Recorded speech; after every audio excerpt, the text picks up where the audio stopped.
Hello everybody, my name is Lucas, and welcome back to Slay the Spire. I've wanted to do an over-explained run for a long time, where I sit down and I take my time and I think through as many decisions as I can think of, and this isn't gonna be the best over-explained run. I only have 250 hours in the game, according to Steam. I've only really played probably 100. I've definitely played more than that. So if you're looking for top tier over-explained runs, I'm not it. Someone like Jorbs, I'll link his YouTube channel in the description. It's someone like Jorbs, who's like arguably the best Spire content creator out there, would be a lot better if you're looking for top tier, super impressive plays. But I just wanted to sit down and kind of explore how I think about making decisions in Slay the Spire and how I go about working out how to build the best deck and eventually slay the heart of the Spire. We are going to be doing a Watcher run today for two reasons. She's the only character I have on Ascension 20. Defect is on Ascension 8. Silent is on 7, and Ironclad is also on 8. So, by that logic, you might say, well, that means Watcher's the easiest character, right? And you would be 100% correct. Also, I think Watcher is double the playtime of any of the other characters.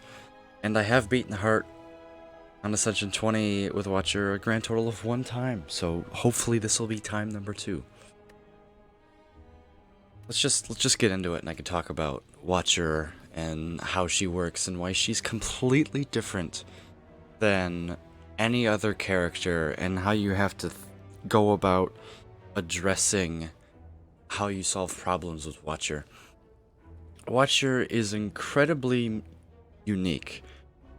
She is capable of winning every fight in the game without playing a single card that says the word block on it. And that's what makes her unique. The way that she can manipulate energy with stance swapping, she can go infinite with stance swapping, incredibly easy.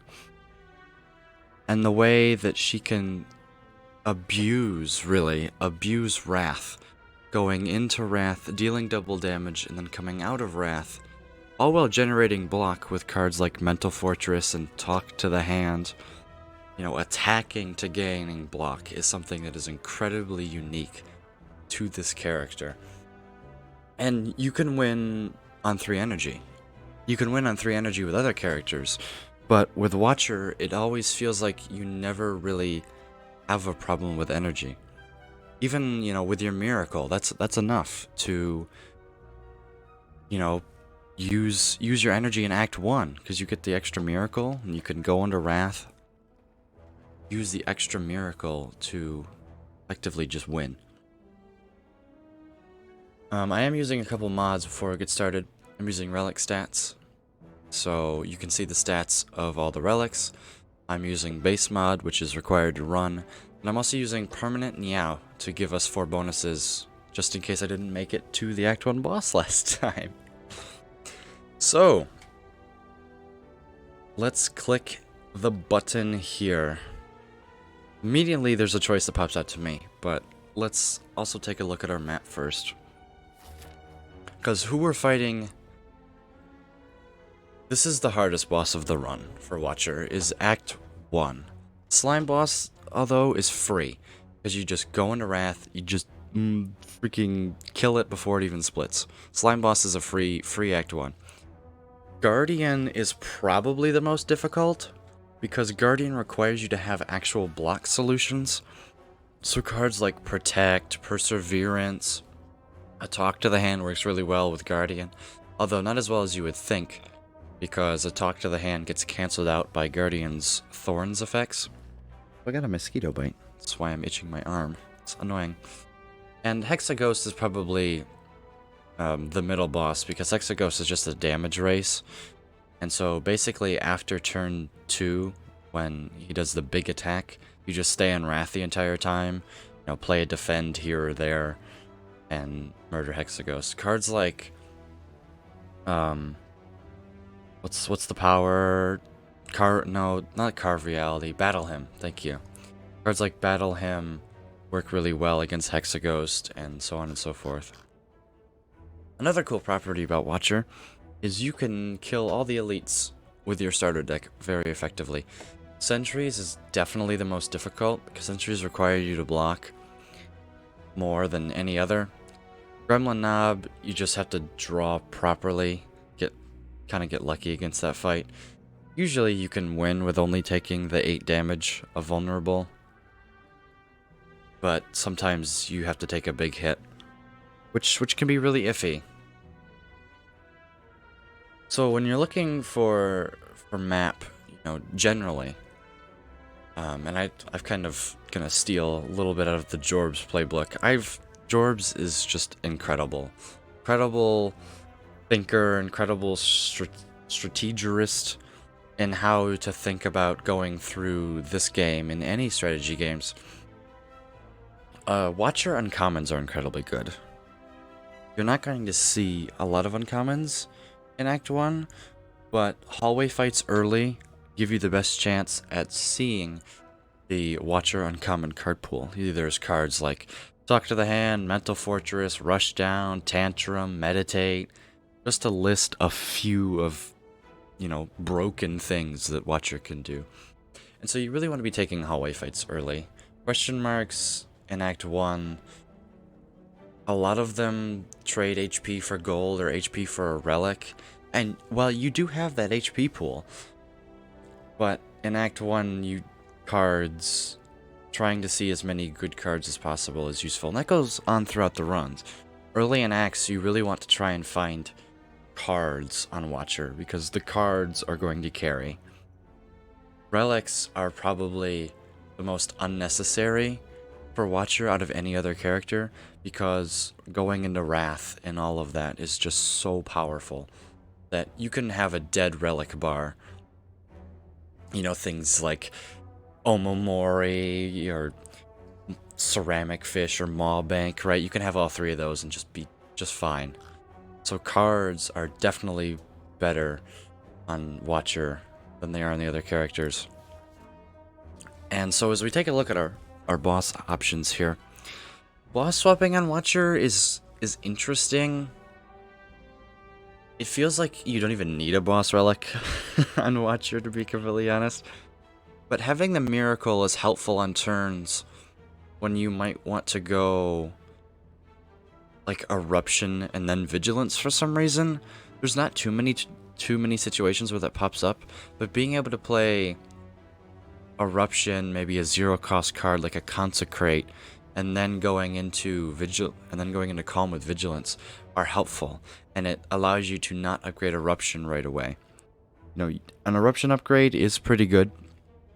It allows you to actually gain energy when you play Eruption, but then you run into problems where maybe with Necronomicon you would like to play Eruption twice. Maybe maybe you get Snecko Eye, then that kind of, you just threw away an upgrade.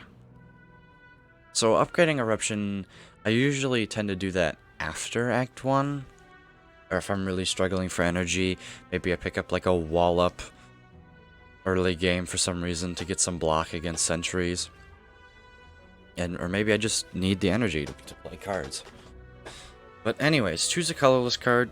Colorless cards, I would much rather have a common relic. The common relic pool is useful, although it's going to do more than a colorless card. It's not rare colorless. If this were rare colorless, I might click it. Look for Apotheosis. Even the Bomb is good, although it doesn't synergize with Wrath. Obtain a curse. Choose a rare card to obtain. Watcher rares are interesting. Most of them are actually worse than uncommons, because you could get Master Reality, which does nothing because you're not creating cards. Establishment, which does nothing. You have no cards that retain. And then you could get Alpha, which is a hot pile of garbage. Although Alpha, the earlier you pick up Alpha, the earlier you can start to build around it, if you need it for damage. And it's not bad, but obtaining a curse is the worst debuff, if it were lose all your gold, I would probably click on this. Because at least losing all gold, then yay, you know, whatever, but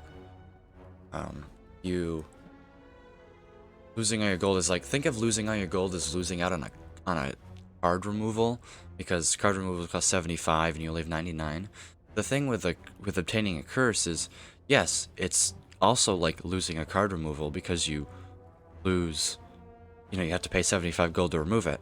But the bad thing is with a curse, that shop removal price goes up by 25 when you could have been removing a strike for 75. Instead, your first strike removal comes at 100, and you also have to path to a shop, and shops, and that takes up another floor where you could be getting really strong, and you're gonna want to go to an early shop like, you know, here, but you're only gonna have, you know, 100 gold. You're gonna be able to, you know, remove your curse, and then you're going to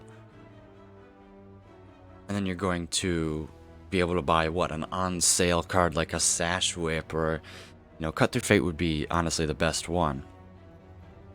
But it's not worth it for the fact that the rares just aren't as good, aren't as necessary. You don't really need rares to win on this character. She's very unbalanced in my opinion. But that's why I like her so much, because she can do so many broken things. Anyway, shall we click on a button? I think random common relics seems good. It's common relics like Mercury Hourglass is an insane one. Even like Damaru would be fine. So let's go. We got Preserved Insects. So now we're definitely looking for a whole butt ton of elites. We take out. You get 3 elites, and we get a campfire in between here. This is definitely the way. We're gonna hit 2 question marks, so it might be in our best interest to just go straight up this way. Like I said, we might take some damage, and we might have to dodge the burning elite, but I don't think so. Either way, we're still gonna go this way. Probably gonna need a campfire here. Just elite this, and this is too much. Right, we could even go this way, although this way is just more options, because it's the same path from here forward. Or going this way, I mean. Right, but you get an extra. Well, we'll think about it when we get there. Let's start here. No reason to go to a shop. No reason to go to 4 question marks for the burning elite. You need to be seeing cards. Even uncommon cards. Consecrates, Flurry of Blows, your Cut Through Fates. So yeah, let's do it. So this does 21, which leaves on 30. Well, like if we draw 3 strikes, our worst draw, we just kill next turn if we go in Eruption. So we either kill or we draw Vigilance.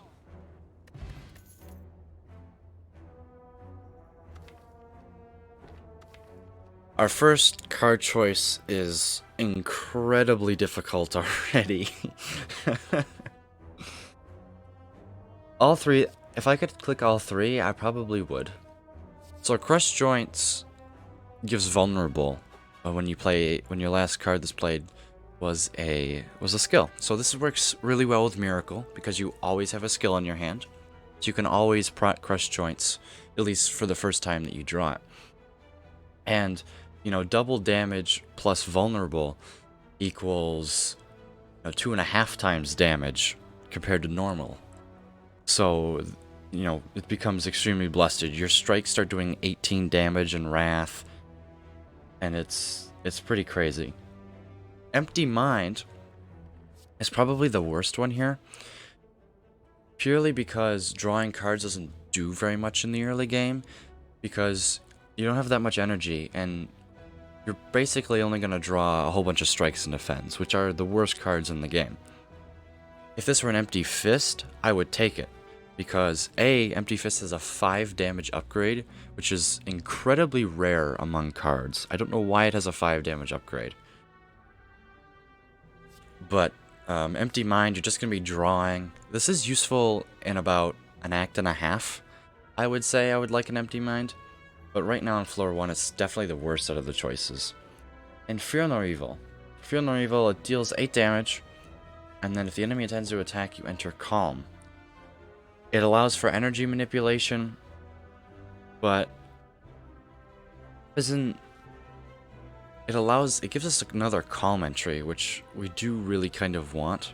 Allows us to pick up things like a Crescendo, but I don't know if it outweighs the Vulnerable. For things like Lagavulin, we definitely want the Crush Joints. Gremlin now, we want the Crush Joints. Against Sentries, this does nothing, usually, because we have no other way of proccing the artifact.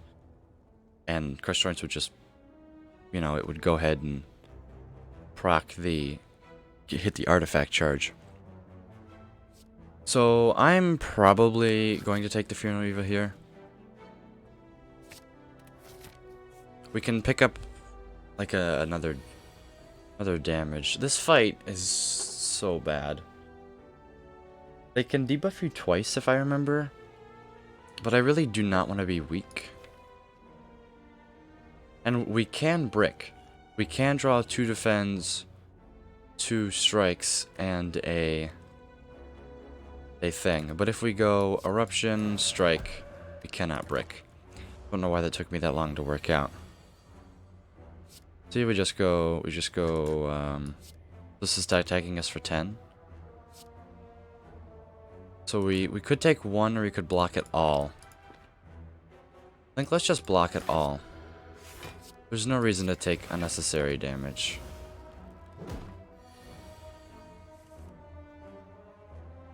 Go defend, defend, Fear Nor Evil.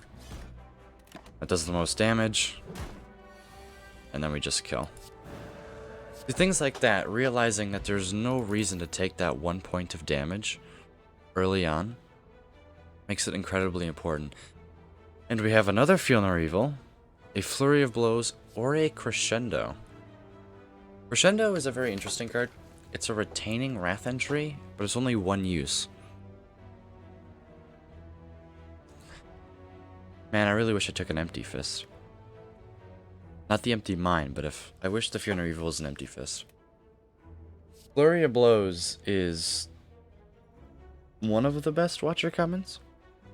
Because once you start switching stances 3, 4, 5 times a turn, this card deals immense amounts of damage for 0 energy. And I think we're going to take it. Because we're not really looking for another Wrath entry right now. We don't need another Fear Nor Evil. It just clogs our decks with Calm entries. And plus, it's not always going to be able to be procced. So it's, you know, you don't need. What happens if we draw 2 Fear Nor Evils on the same turn? It's like, woo. You just get an actual Fear Nor Evil and a Strike Plus. Flurry of Blows does seem correct. To fight against Jawworm. And you can always just play it like that. Strike, strike, defend. Well, we're definitely playing 1 defend. So he's not blocking next turn. Is this 42 damage? I think if we draw Fear Nor Evil Eruption, this is our best hand next turn, and it does kill, because that's 24 and 17. Hang on, slow down. These will be 24, plus 9 is 33, plus 8 is 41. We would be 1 off of lethal if we went Fear Nor Evil, Eruption, Strike, Strike. Is 1 off of lethal worth taking an extra 5 damage for? No, we wouldn't. We wouldn't be 5 off of lethal because we'd play a Strike anyways. We actually got it. And the sad thing is he's not attacking this turn. If he was attacking, we would just play the line that we said. But the Flurry of Blows comes through. Didn't actually need it. Completely forgot about the Flurry of Blows. See what I mean when I wouldn't be as impressive as Jorbs? I know he hasn't done an Overexplained Watcher run. So I'm trying to fill the market a little bit. This Watcher's my favorite character. People always ask him, what's his favorite character? He goes, I don't really have a favorite. I'm like, why don't you have a favorite? One's got to be more fun than the other, though. I can play all 4 characters, so. Anyways, we should talk about the cards in front of us. Indignation. It's a very interesting Wrath card, but it's essentially the worst one, because if we think about all the Wrath entries in the game, there's Eruption, which deals 9 damage. There's Crescendo, which is a retaining Wrath card. Tantrum deals 9 damage, plus it goes back into your draw pile. But this is literally just pay one energy, and it goes into Wrath. It is a vulnerable source, though, but the main point of this card is the fact that if you're not in Wrath, you go into Wrath, and it is the worst Wrath entry card, in my opinion. I don't think we pick it up. But with our Flurry of Blows, another Wrath entry could be useful. But I'm not really looking for it right now. I think we take Flying Sleeves here, really to give us some punch on Wrath turns. It deals 16, and it's retained, so we can always have it. If the Flurry of Blows isn't really a damage card, because it only does 4, and it does 8 when you're in Wrath, which is just as much as this does when you're not in Wrath. And so we really need something that kind of, quote unquote, it's hard. Card like Sands of Time I would easily pick up. But we didn't get an option to pick up Sands of Time. This fight is going to be very interesting. Because the looter is going to run away. That would be sad, but we have a crap ton of damage coming up. And Fear Nor Evil is going to pay massive dividends, because this guy's going to attack almost every turn. No point in playing Flying Sleeves here. Might use our Draw Potion next turn.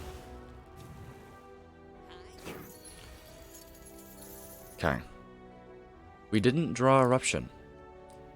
That is very sad. And I think we might actually use it here. Being attacked for 21. My brain already hurts. This is floor 4, by the way. And my brain is already fried. This is what this character does. It also fries your brain. So if we miss Eruption, that would be very bad.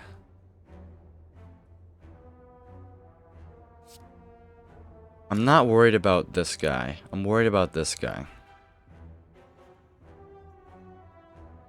I think we always use our potion here.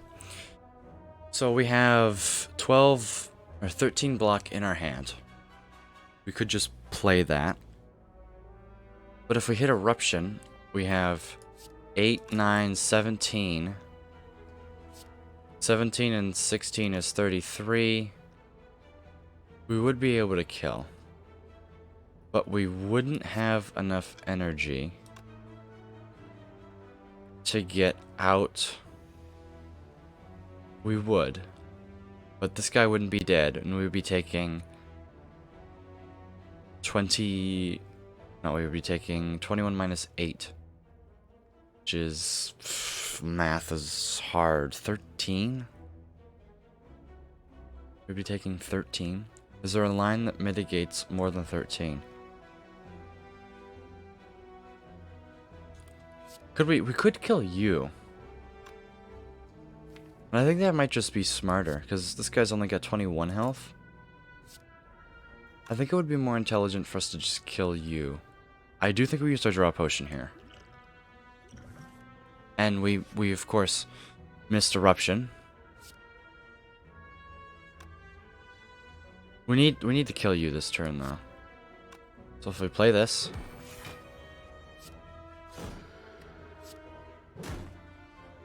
we can go Strike, Miracle, Vigilance to take 3.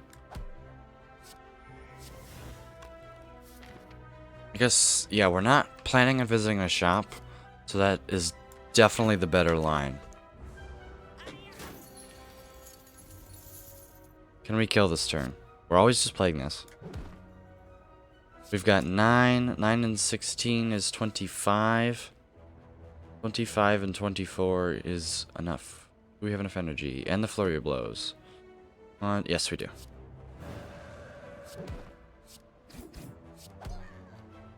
Perfect.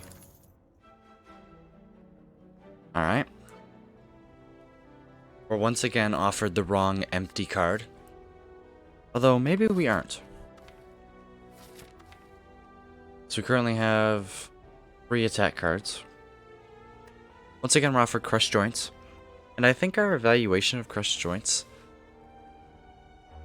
stays the same. I would probably give this like a plus 0.5. Maybe I should put things on, in my opinion, put things on like a number value of how much it improves or hurts our deck by. I think all of these cards improve our deck right now. I think they do. This is a block card which allows us to access Calm Energy, which we might actually take purely because it allows us to get out of Calm, and we only have one exit out of Calm, and that's to go Angie mode. And it does bring back the Flurry of Blows for an extra 4 damage. So that's our evaluation of Empty Body, and I think it's okay against Hexaghost. It's bad against Gremlin Knob though. We don't play it against Gremlin Knob. And right now we're on path for this elite right here. And if it's Gremlin Knob, I would probably give this like a -1.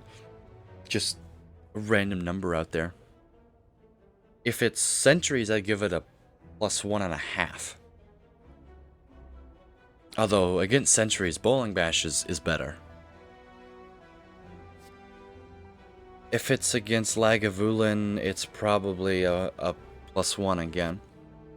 But against Lagavulin, this is definitely better. Against Gremlin Knob, it's definitely better.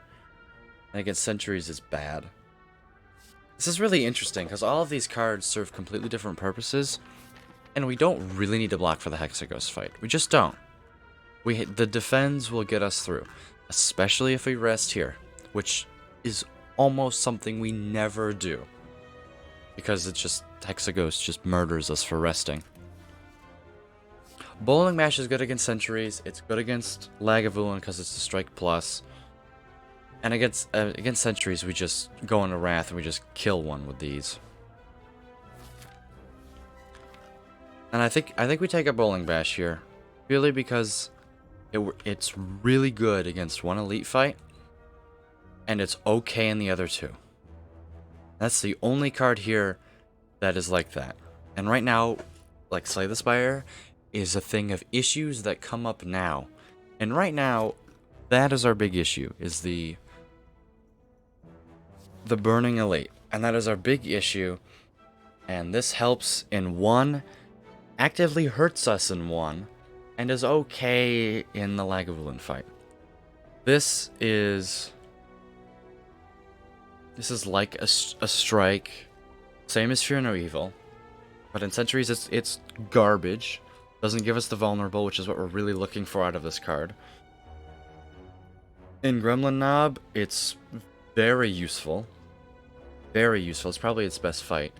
And then Lagavulin just has too much health to kind of kill in all one blow. Although, you know, with Watcher, it's always you have enough damage, surprisingly. But I'm going to take the Bowling Bash purely for the Sentries, because that is our worst fight. Sentries are our worst fight, and that solves our worst fight. And we get a surprise shop. Oh. My goodness. Oh my goodness. I want to click on that. I want to click on that. I want to click on that. I'd like to click on that. That's useful. Okay. Mental Fortress is a card that allows us to do broken stuff in an act and a half from now. It's probably okay in Hexaghost.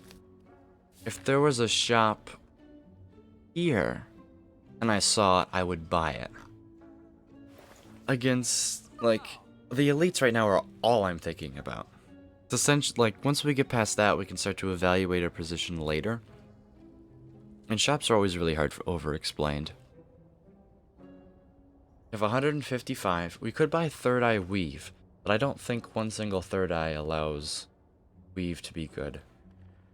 Scrying is a mechanic in Watcher, which you always want some sort of scry in your deck, whether it's a Cut Through Fate, whether it's a Third Eye, whether it's Foresight. Foresight's, allows you to scry 4 every turn.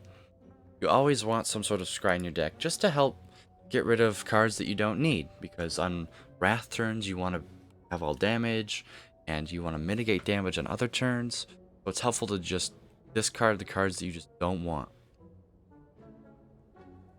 Sanctity is on sale, and it's card draw, but once again, card draw in Act 1 is lackluster at best. It actively hurts us in an elite fight. In Centuries, it draws us, what, Dazes? Woohoo. Do we have enough to go Mental Fort? No, we don't. Wait, we do. Do you have enough to go Mental Fortress card remove? But I don't think Mental Fortress does... It blocks. It does block. And it does synergize with our Flurry of Blows and our extra Calm entry. If I had taken an empty body, I would definitely take this Mental Fortress, by the way. Because that would give us enough. Maybe we take Mental Fortress Third Eye. But does that mean we're too weak to Gremlin Knob?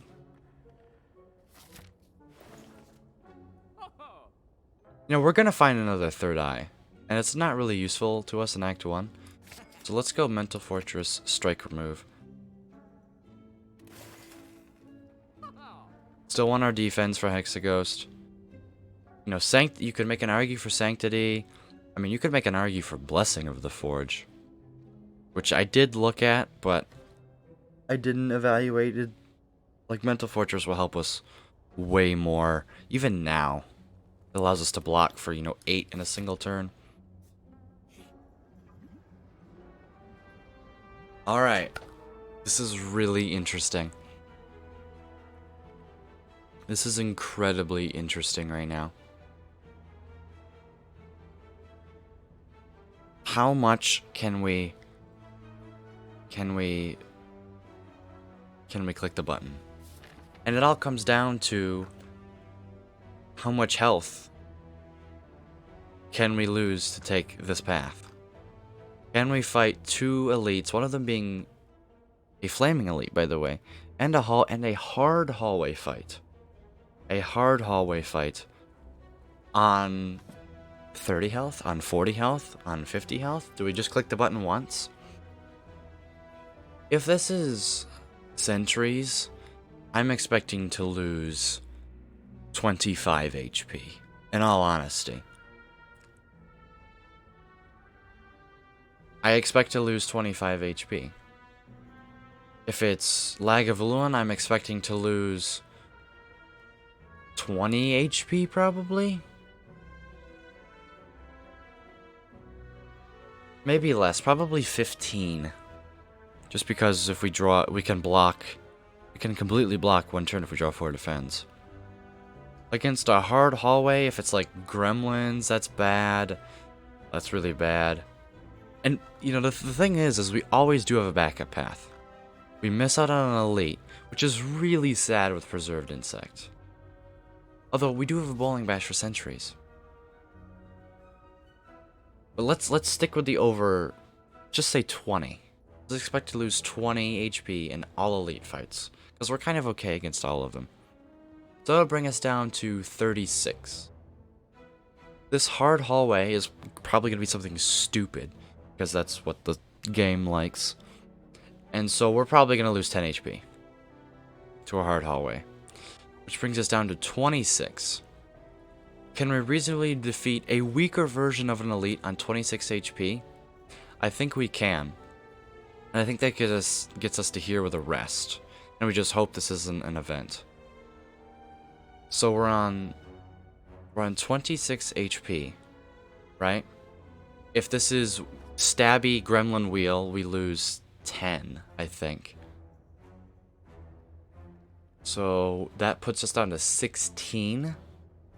So I think we can click the button 3 times. 6, 11. Yeah, we can be overzealous. And we only had to lose 5 HP. That was best case scenario. But that's the type of thing you have to be thinking about. Now let's see if our evaluation is right. I said 20 HP for this. We're generating sentries. Can we kill... This is very interesting. We can kill the middle one right now. But Fear Nor Evil allows us to go into calm off of this guy. Although the outer guys are solved by Bowling Bash. It's 21. This fight is looking a lot easier than 20 HP.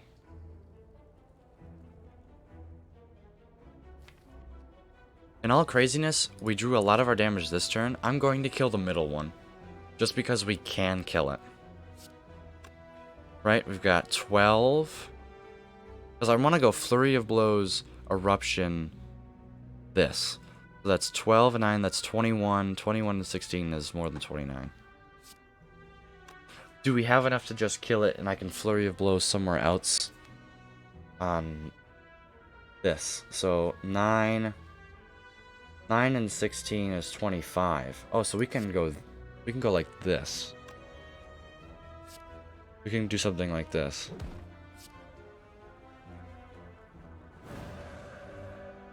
We can play this probably on this one. Because we could Bowling Bash the back one and kill that just by playing this and then one more damage card. We could do the same up here because the one more damage card is going to deal more than 3. And we get a dexterity off of that. And we get to play it again. I think I'm still going to hit the back one now.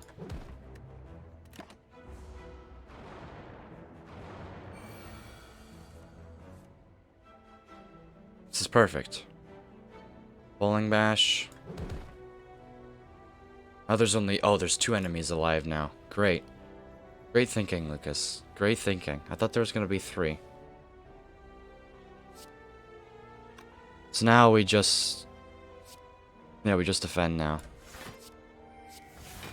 Our kunai saved us 2 HP there. Now neither of them attacking, so we just gotta... Let's just sink this one. Proc, get another kunai proc. Kunai procs are coming in clutch right now. Nice draw. So we've lost 10 HP since our last evaluation. We can't lose any more HP. Nice to draw our blocks when they do nothing.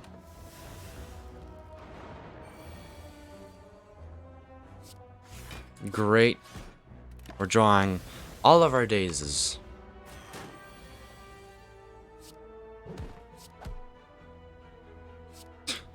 Damn Sentry is out healing us. Should kill this turn, right? Yeah.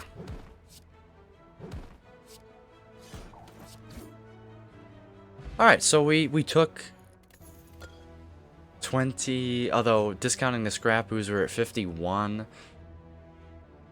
So we took like 17, 18. Which was just about what we expected to take. I'm gonna get up and stretch my legs really quick. I've returned. Oh, it's only been 3 seconds for you. It's been about 15 minutes for me. And we picked up a molten egg from the Sentry's fight, which is incredibly good.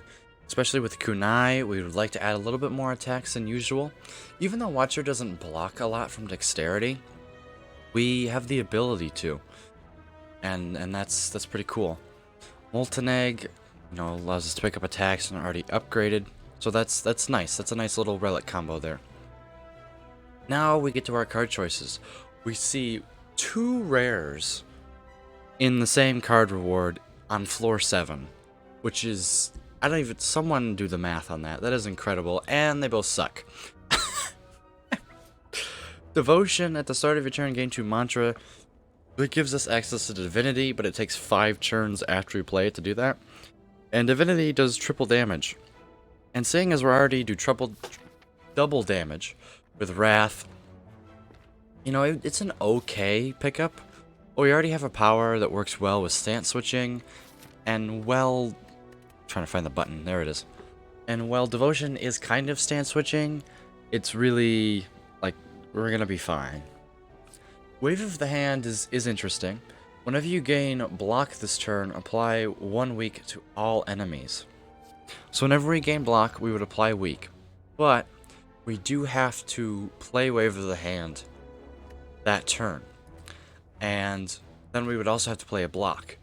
So applying weak, at least in Act 1, isn't going to do very much when you could just play another defend for that same amount of energy.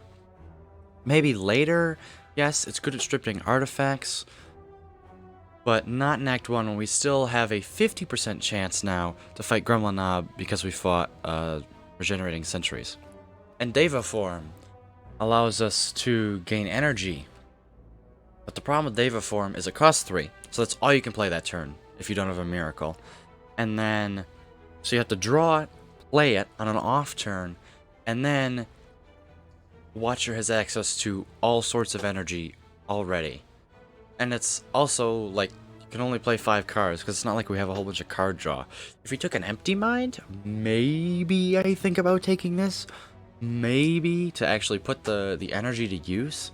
But if we have 8 energy, and all we have is, like, strike, strike, flying sleeves, defend, strike, or whatever, it's like, ooh, I can only use 5 out of the 8 energy that I have. So it's really sad. If I saw like a lesson learned, I'd be happy. Saw, you know, even a brilliance might not be bad, because that does 12 damage for 1 energy, which is something that we don't really see very often. You know, bowling bash is basically what we can get there. But I think this is a skip. Oh, it's a big slime. And he's not attacking us on turn 1. Which basically means free wrath. So this does 16 and 9 is 25. 25. Is that enough to split? That's 40. 43? No, that's not enough to split. Although I think we go Eruption Strike. Hang on to the Flying Sleeves for next turn, since we're not going to be weak. And then we just go boom, boom, boom, boop, and kerpow. And that's the power of Watcher. Here's another interesting choice. We get Sash Whip, which is our first upgraded card we've seen. Which it's upgraded because of Molten Egg, that's the only reason. I was like, I thought you couldn't get upgraded cards. You can't. So the chance of upgraded cards on no Ascension is you can't see them in Act 1 without a relic. It's a 25% chance to see them in Act 2, and it's a 50% chance to see them in Act 3, but I think that goes down with some Ascension. Upgraded cards appear less often. It goes down in Ascension 12, and I don't know what the new rates are, I just know the base one. But Sash Whip does apply weak. It does what Wave of the Hand does, but for a specific enemy. But I don't think we need to add another common attack. We've already added 3, and as you can see, if we draw things right in Wrath, we can do a good amount of damage. It would be useful on turn 2 Hexaghost, but we're not going to have a lot of HP when we get there, because we're already on the low end, below half. So it's not really useful. Evaluate is pretty interesting. You gain 6 block, which is basic, and then you shuffle a little Insight into your draw pile. Insight is a draw 2 cards, and you can play it whenever you want because it retains and then it exhausts. The problem with Evaluate, though, is you have to draw Evaluate, play Evaluate, which you might not always do, And then you have to draw the insight again. And you only get a +1 benefit from the insight in terms of card draw, because the way that card draw works in this game is you can think of one card, like if a card that says play this and just draw a card, if it did nothing else, if it just said draw a card, it would be really bad because it wouldn't do anything. It would just fill up your deck. You know, it wouldn't have any positives, but it wouldn't have any negatives, because instead of drawing that one card draw card, you would have just drawn the next card instead. And that's a unique mechanic, unique mechanic in this game, and it's really interesting.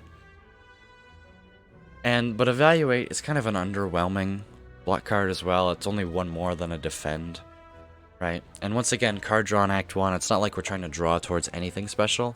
Although we would maybe, you know, Eruption, but it is only a +1 card draw. Now, Prostrate is a 0 cost, gain 2 mana, and you gain 4 block. But with, seeing as we're kind of starting to proc Kunai semi-regularly, this can become a very interesting block card, and it can allow us to sort of go enter Divinity, maybe? It allows us... It opens up the option, even though we really don't want to go down that path. But just a 0 cost block card with Kunai is enough to take that. And I think we have enough HP to go for this elite fight. And we pick up Singing Bowl. And now we don't have to skip card rewards. We can now take max HP from them, which is really good. And it is Lagavulin. Good turn to draw Mental Fortress on. Always going to play that. Do we want to wake up this... Oh my goodness. Do we want to wake up this turn? Press the right buttons, Lucas. Jeez. I think we would wake up next turn. I'm just going to play this because I can. Maybe we use the Strength Potion in this fight.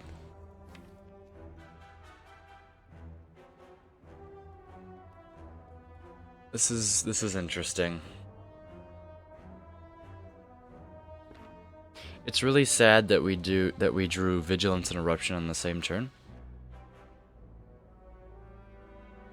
Because what happens if we're still in Wrath next turn and we don't draw Fear No Evil? Do we die? Well, Lagavulin would attack us for 40. So we need to block for 7, which we can do. It would also probably set up a kill, because of the fact that Preserved Insect is doing a lot of work. So I think that's advisable, because we can always just rest. I don't think we need the Strength Potion, though. So let's just go Eruption, Flying Sleeves, and I'm going to use this Miracle now. Get an extra thing from Kunai. And we did hit Fear No Evil. Okay, that's good. Boom. Boom. Now we block for 11, only take 9. That was the best line. And we picked up a pair.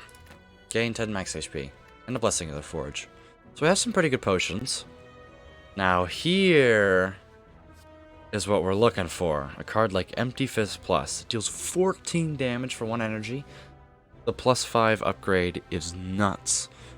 And it gives us access to that Calm Energy with Fear No Evil, Vigilance. Great pickup. Now we're going to go here. We can remove, transform, or upgrade. A card like Mental Fortress is a good upgrade. Although I think we're going to just simply remove. Get rid of another strike. I'm going to go to the campfire and I'm going to upgrade. And I think I am going to upgrade the... because we can face Gremlin Knob or Sentries again. The thing with Prostrate upgrade is it doesn't give more block, which is kind of a shame. I think I'm going to upgrade Bowling Bash. If it's Sentries again, it does really well. And in Act 2, there's a lot of multi-enemy fights. So I think we're fine against Hexaghost, any upgrade here. But specifically against Sentries again, and the extra 3 damage for Gremlin Knob is going to make the same volume of damage compared to Funeral Evil, or that's really it. So I think upgrading Bowling Bash is fine for Sentries and Act 2. And we're facing the Sentries again. And they're not regenerating this time. So this is really good. We could play our whole hand here. And I think we will. I'm not going to go into Calm. I'm not going to kill the middle one. I'm going to kill the front one. It's a Kunai proc. Then use our Miracle. Block like that. That seems a good line to me. We drew Bowling Bash. I'm going to kill the back one.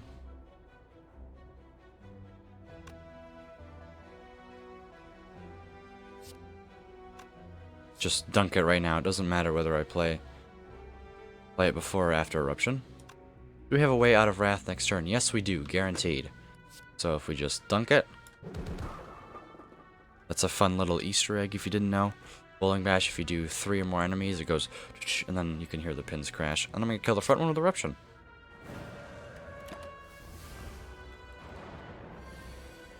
And then I think we just 0 damage Sentry fights. Now you can see that we're kind of snowballing down the path of becoming pretty strong. That was strong. And I think I'm going to take 1 Crescendo, because now we have 2 accesses to Calm.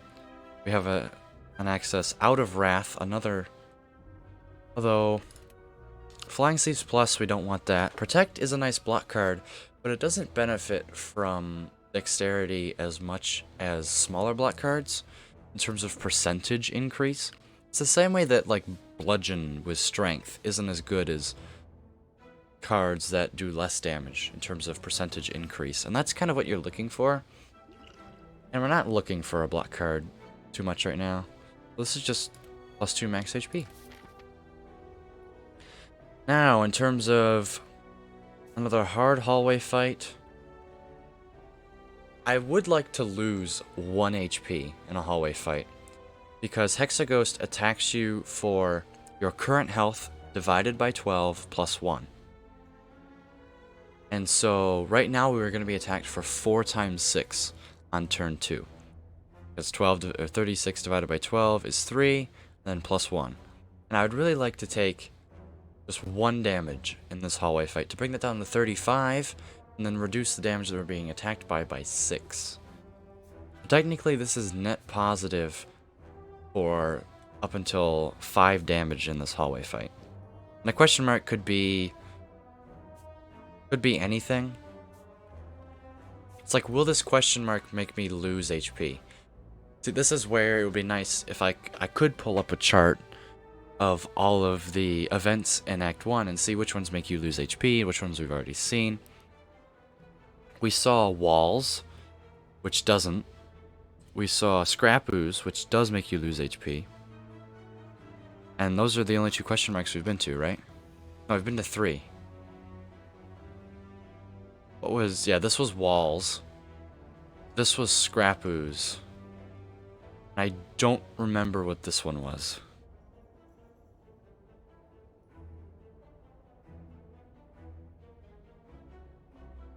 Was it... I don't remember. But I'm gonna go to the hallway fight. And it's... Mercury Hourglass does really well in this fight.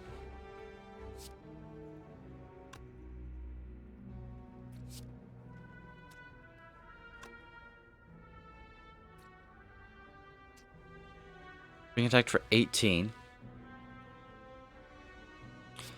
Block, block, Miracle, and kill the front one. I'm just thinking in terms of, like, Mercury Hourglass. which has already dealt 15 damage, which is nuts. You know, Mercury Hourglass post Bowling Bash is great. I think we want to mitigate. We do want to take 1 damage, up to 5. And if we play all of this, we'll be taking 6.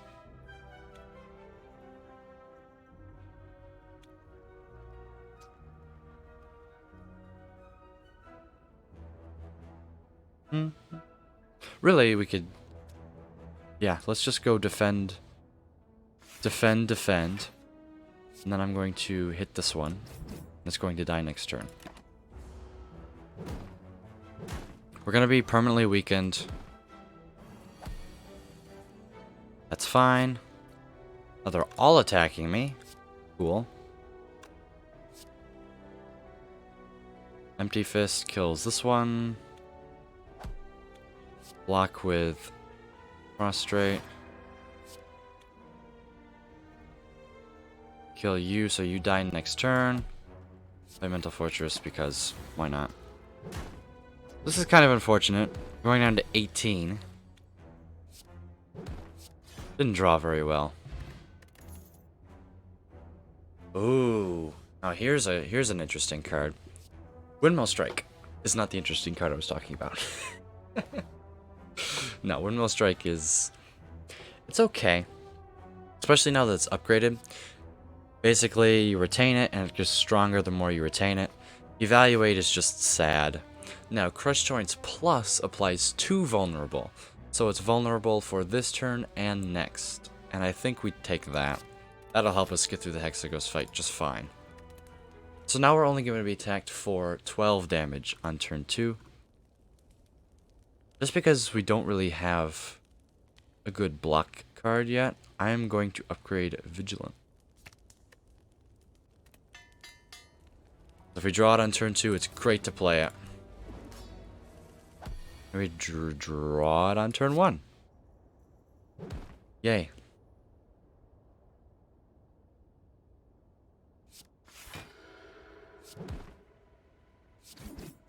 Get the dexterity. See, we're only attacked for 12.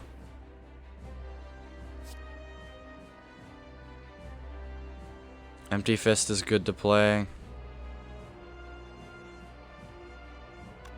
What do we have in here?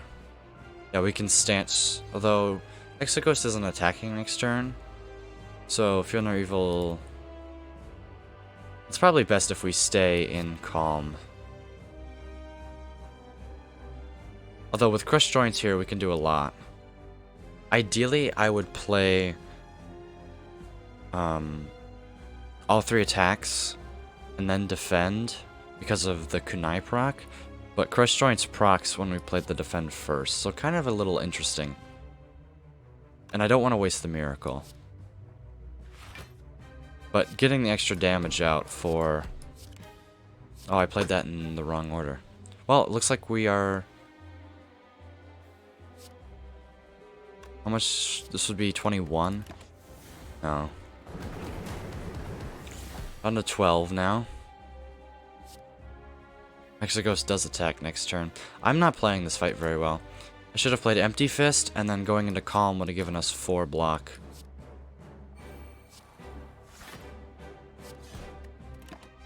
So we probably couldn't have, we could have afforded to play Strike there instead. This is an easy turn, just...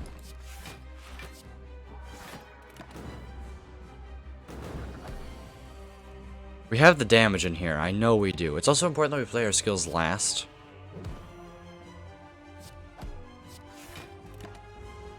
Because of Crush Joints. Enemy's not attacking, we're drawing Eruption next turn. Go here.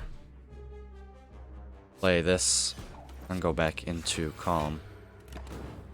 Alright. 9 times 2. We're not dead. We're gonna be fine just blocking. So we want to go Eruption.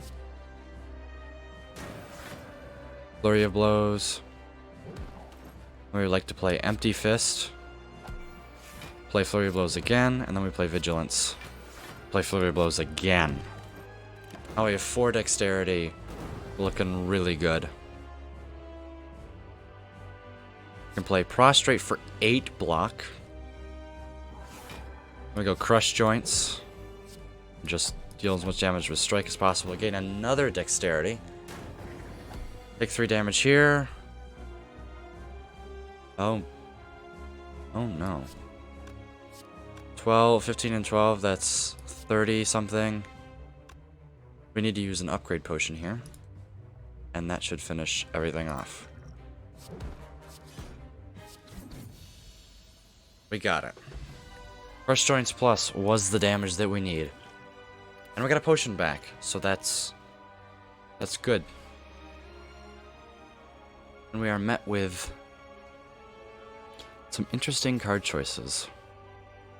We barely had enough damage to get us through Hexaghost. But we made it through Hexaghost. That's the thing, is we made it. On... Was it 16 HP? So we took 7 damage. It's not bad. Alright, let's talk about the card choices. Scroll. Draw hands until your card's full. Scroll is a very, very good engine card. Because you can draw it, and then you can draw all your stance switching. You can start doing crazy stuff. But I don't know if card draw does help us out a lot. And it's really good. Blasphemy allows us to start murdering things on turn 1 most of the time. It doesn't really synergize well with stance switching. And then obviously we have Spirit Shield, which is a nice big hardy block card. But that works well with card draw, and seeing as we have a grand total of none of it, it would be probably, it's the worst one here. I think we're going to take Scroll just to get a whole bunch of cards in our hand, and we can start to, we're going to hopefully gain another energy. Like if it's Tiny House, Empty Cage, Runic Pyramid. Scroll's pretty bad with Runic Pyramid since you're already going to have a whole bunch of cards. But I do think we do take Snecko Eye because just because of the fact that these are both on 2. It does kind of kill the flurry of blows though, but the rest of it should be fine. I'm going to take Scroll. Just don't be Empty Cage, Tiny House, Runic Pyramid.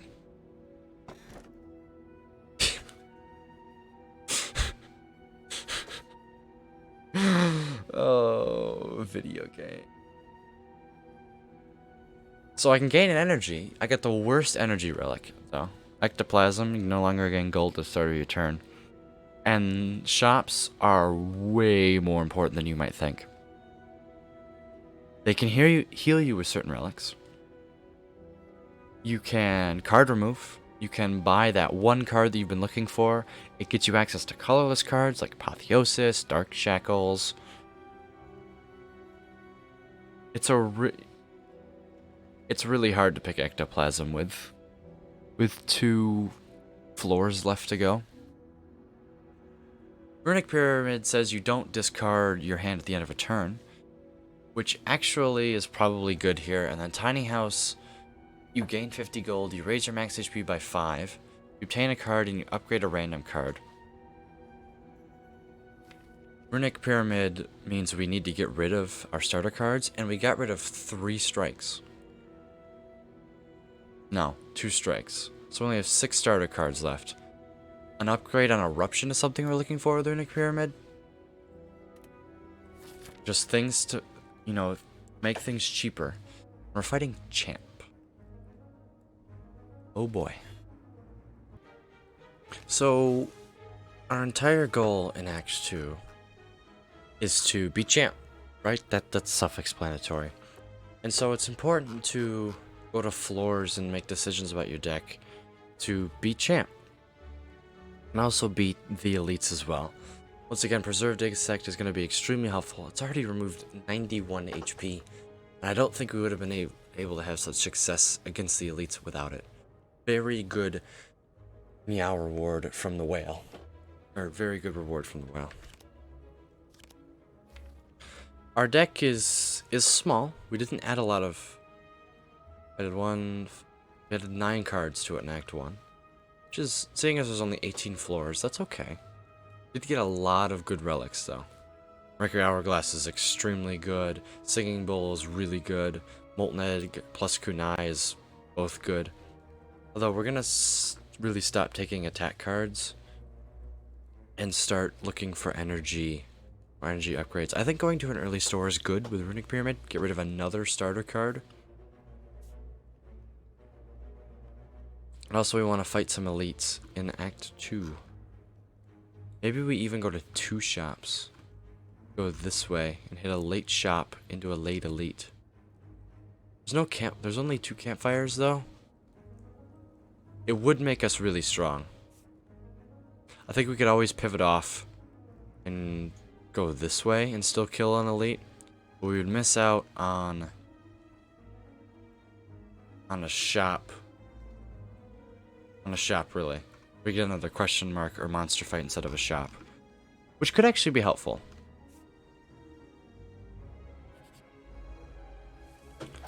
We're faced with Chosen. Chosen applies the debuffs to where every time we play a non-attack card, we gain a dazed in our draw pile.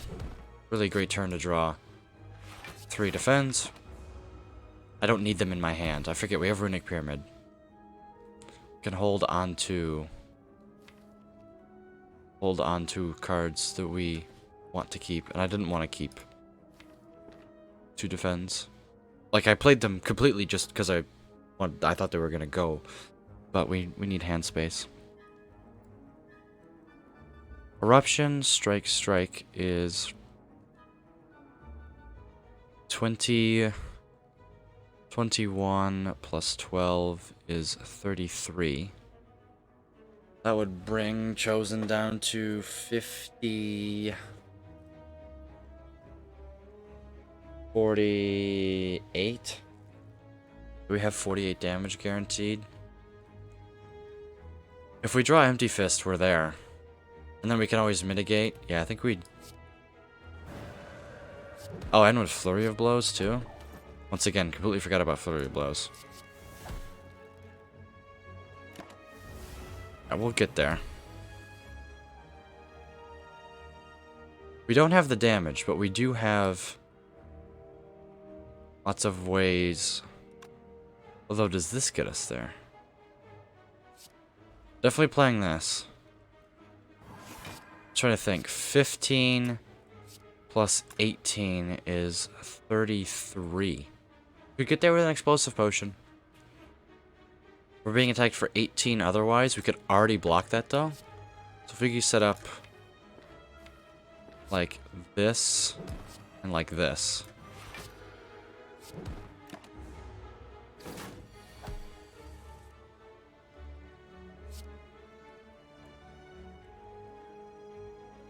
Empty Fist. To play this, and then this, and then Empty Fist will get there. Nice. No damage. We have Empty Body, which allows us to exit our stance. We have Signature Move, which can only be played if it's the only attack card in our hand. Well, seeing as we have Runic Pyramid, Signature Move is like a -4 in terms of evaluation right now. It's probably never going to get played. But I think our position on Empty Body still hasn't changed. Seeing as we have Empty Fist, it's basically just a better defend. But then this over here, Halt.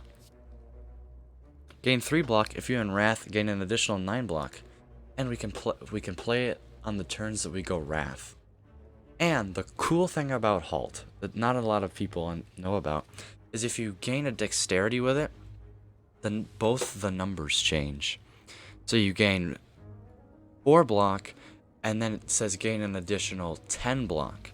So every Dexterity you gain, if you play this card in Wrath, you gain 2 additional block. The beta art. Oh, that's cute. Well, I think we're going to take a Halt.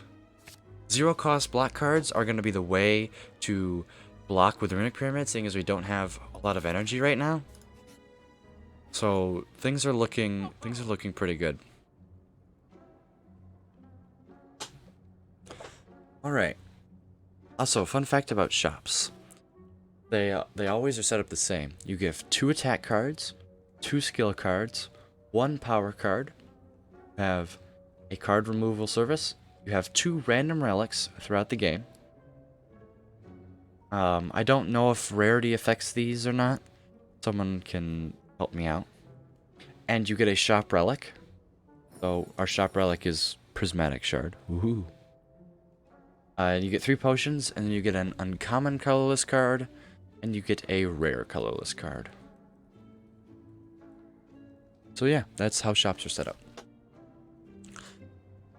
So just looking here, our attacks are Consecrate, Flying Sleeves. We don't need another Flying Sleeves.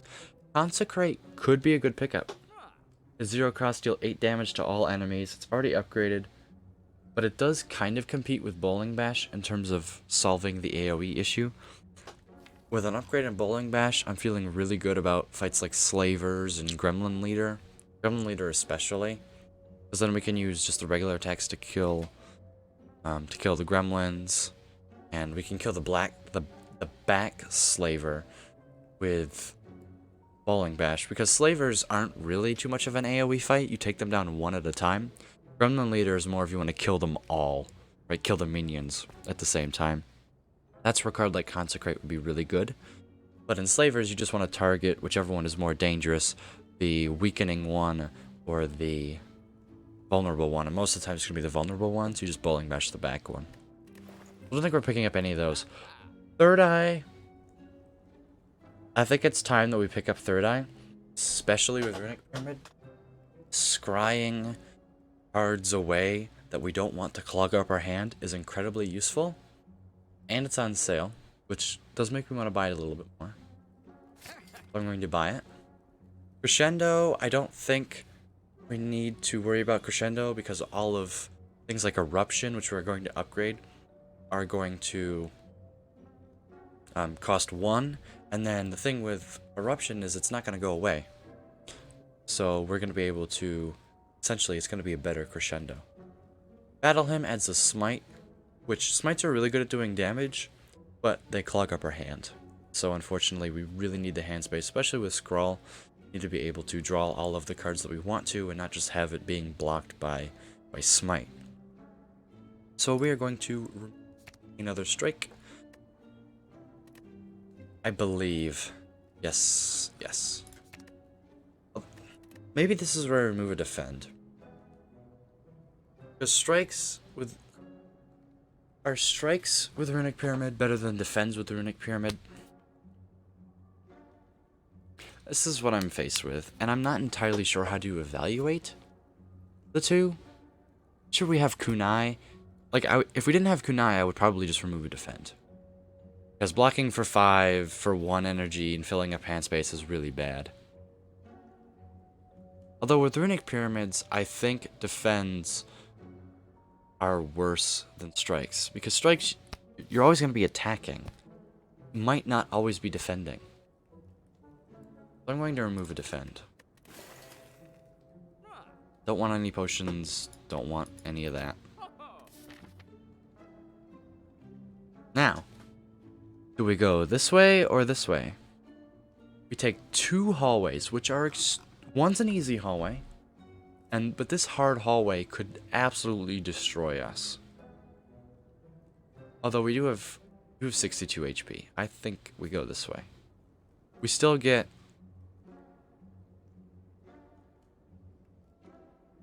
Wait a minute. We're not looking for another shop. I think we go this way purely because the fire comes before the elite. And I don't want to go this way anymore. I'd rather have another one of these instead of a shop. I think we're going to go right. We still get the question mark, just in a little bit of a different order. Face Trader. Good face, bad face, lose 8 HP, gain 50 gold. I think this is a leave.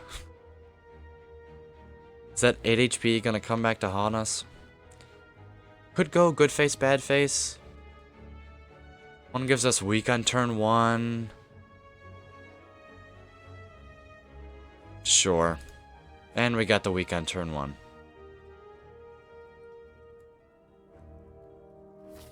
That's okay. It's not okay. I instantly regret everything.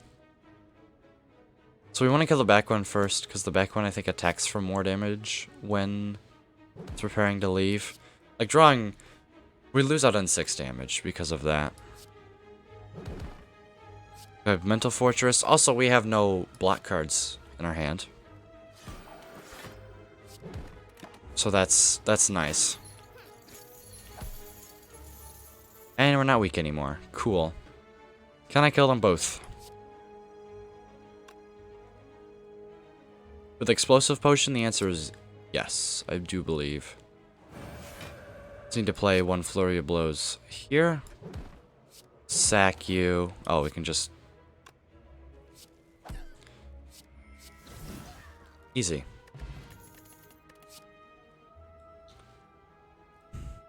My throat is hurting.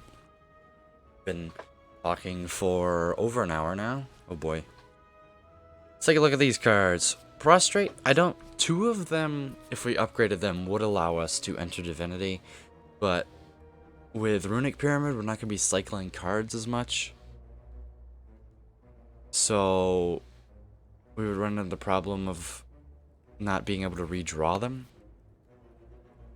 We really only need to upgrade 1. Because we need to get 10 Mantra. And playing both of those would be 5. We just need to play both of them again.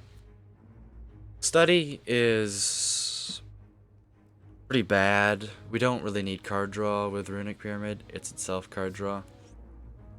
You have to draw study, play study. At least Insight blocks for you. Playing study does nothing.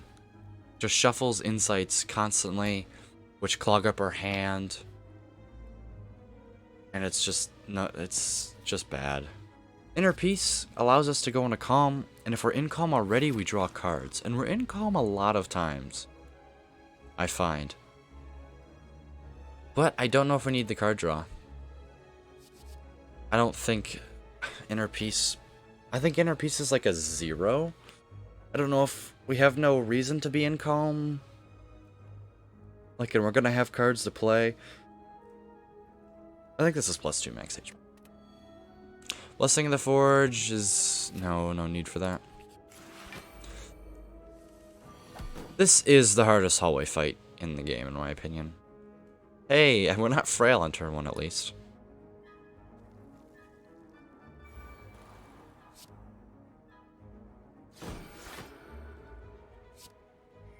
We go Vigilance. And then... This is... Halt is better played now. Only took 2 damage. Okay. And we're not weak anymore. Perfect. When I kill you, 49 plus that. If I give it strength, that's 11 plus 44.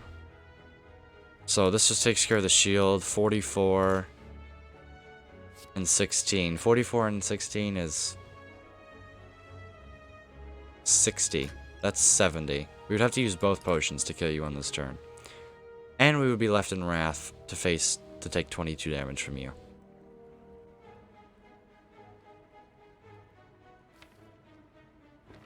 Yeah.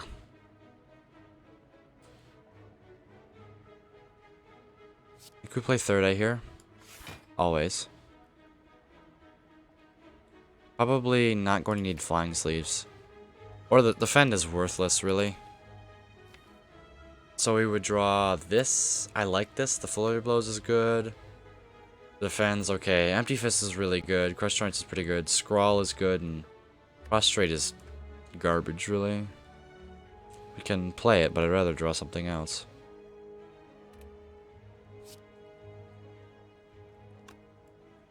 We don't become Angie Watcher here. It's better if I kill this one.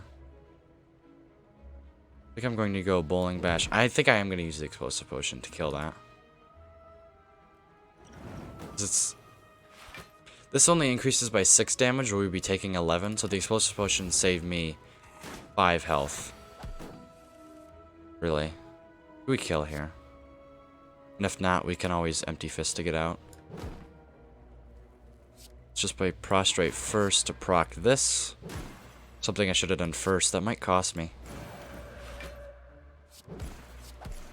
Nope. It didn't. Never punished. Whoa. Can I have all three? Really, halt's good for the same reason. Talk to the hand is whenever we play an attack, gain 3 block. We really like to playing attacks because of proccing kunai. Cut through fate scries a whole bunch. It draws us a card. I want all 3. I do think we take talk to the hand just because it's more block playing. It plays into flurry of blows. It incentivizes us to gain dexterity, which is good for cards like prostrate and cards like halt.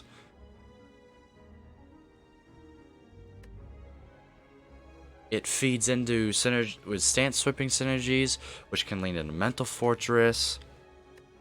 Right? This stupid freaking gremlin mask. There's a I should have skipped. I knew I should have skipped. I said skipping is the objectively good play.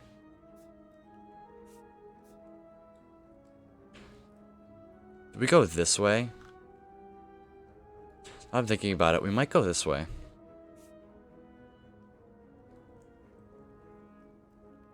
This way would have been brutal.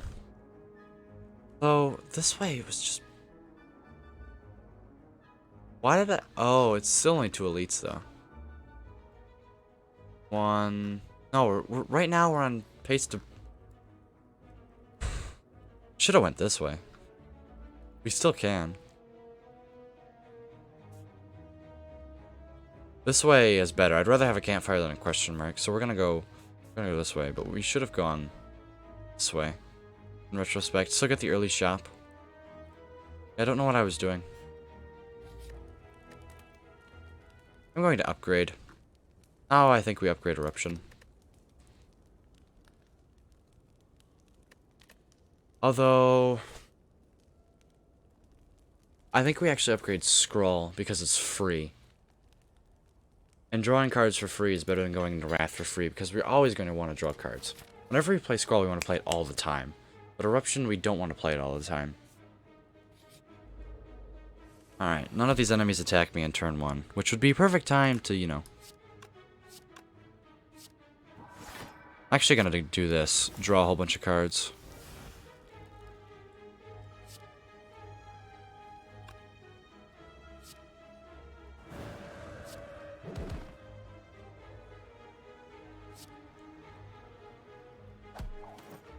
No, it's great because we don't discard anything. I've got a line for next turn.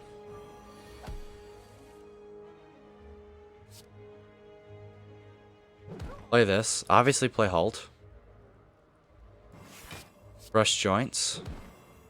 Fear no evil. And we can scry, because I want to get rid of the dazes. Dazed. Yeah. So we basically just blocked for more. We need to kill this turn.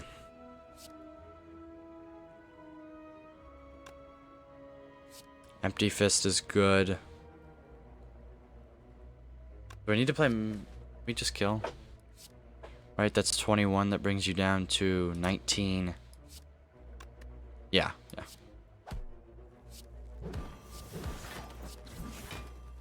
Yeah. Whoa. Worship is just a straight up card. It says gain 5 mantra for 2 energy. No, same thing. We're not really going for divinity. I don't think we really need divinity. Don't need another crush joints plus. And I don't think we need another flying sleeves. So I think this is bad just because we're not going to play it very often. We only have 3 energy to begin with. Stupid. I regret everything. Mercury Hourglass is going to carry us through this fight. So we attacked for 18 on turn 1. Well, let's see what we have first. Vigilant, Strike, Defend. We're not going to need to defend next turn, because Gremlin Leader can never attack twice in a row. I want something more impactful than Strike. Vigilance is okay. I don't think we're going to... I have no reason to play Empty Fist this turn, because we're going to draw Vigilance next turn. So I can play Vigilance to gain block. And then I can use Empty Fist on the turn that we want to. Okay. Can I just straight up kill Gremlin Leader next turn? If I draw Bowling Bash or Scrawl? I think we just go for the kill. That's the plan. Play Halt to get it out of our hand. Play Crush Joints. And go into Calm.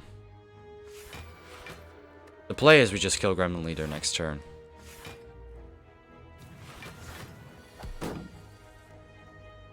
That's the plan. This does 90. Yeah, we just kill Gremlin Leader next turn. Didn't really need to talk much about that. Our rests are now really good. And we have a power potion. That's pretty good. Well. Omniscience. This is a pretty good card. Can Omniscience talk to the hand? It can Omniscience Mental Fortress.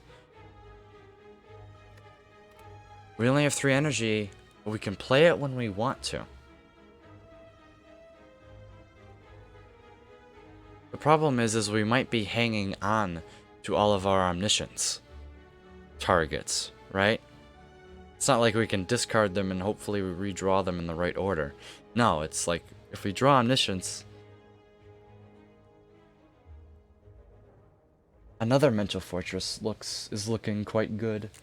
With our ability to stance swap now, I don't think we need another Feel Nor Evil, because we're retaining all of our Calm entrances.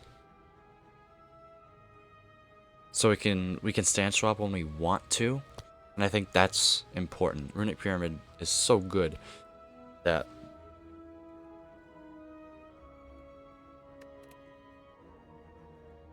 I almost want to skip. But Omniscience will be good in the champ fight. It does solve champ with double Mental Fortress. Or even double talk to the hand. Plus, it solves champ. That's why we're taking it. Man, we miss out on 2 campfires for 2 question marks and an elite. Is an elite better than 2 campfires? That's essentially what we're looking at right now.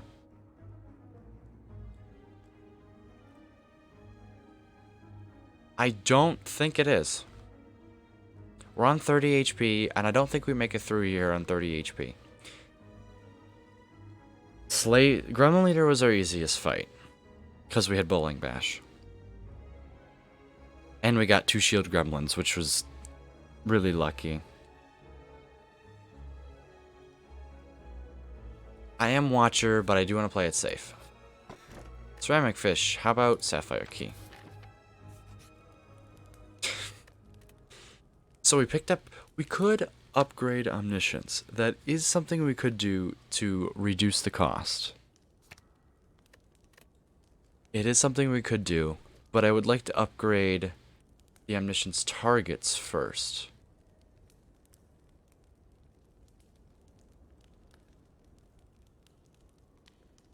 Although I think the 3rd eye upgrade is going to be extremely impactful. Just to see the scrying is even more important when you have a Runic Pyramid. And so seeing those extra 2 cards I think is going to be incredibly helpful. We see a whole hand now. We see what we're going to draw next turn. We can manipulate it. Especially with a small deck, we can manipulate what we're going to see. And I don't want to rest just yet because we have Regal Pillow. Oh, this is big. This is big. Scroll is going to allow us to clog all of our hands. So when we become confused, we have all of the cards that we want in our hand. And playing the Miracle is important for that. So now we clog our hand of all the things that we want. And we're left with... This is good being sneckoed. This is good being sneckoed. We're weak, which is bad.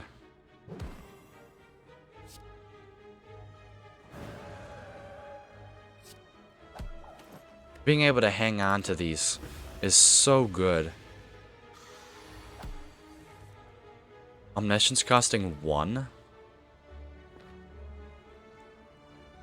So I'm gonna play halt. Ooh. Maybe we kill this turn.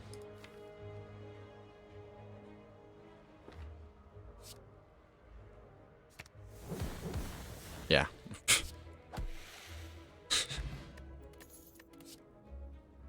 Ooh.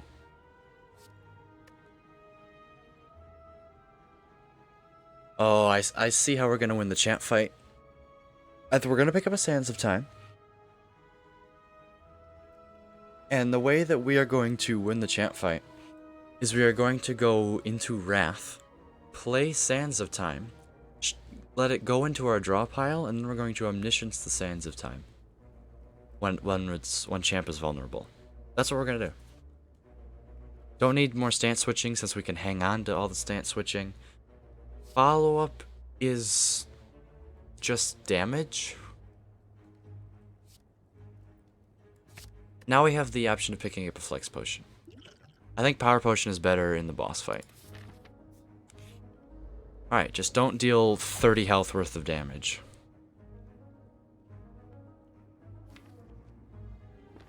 We could Omniscience. Well, I think we're gonna rest at this campfire. And we might as well just make sure that we ensure we take no more than 9 damage. Although... we can kind of do that now. We can block all 9 by just talk to the hand, bowling, bash, feel no evil. Blocks. So let's...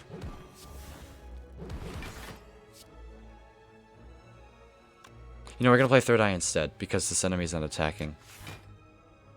No. Because we're gonna have halt. And we're gonna be able to stance swap. So we're good.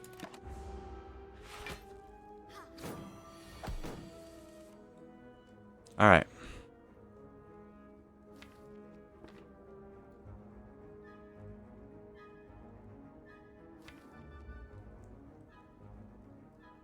This is interesting.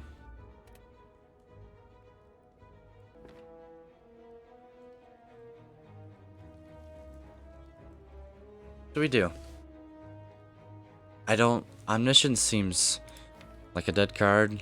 It really does. But if we Omniscience Sands of Time, does both... I think both of them goes here. Isn't enough? We would need 52. We get there with Feel No Evil Empty Fist. That is something we do. Right? Let's science. This should hit the first enemy.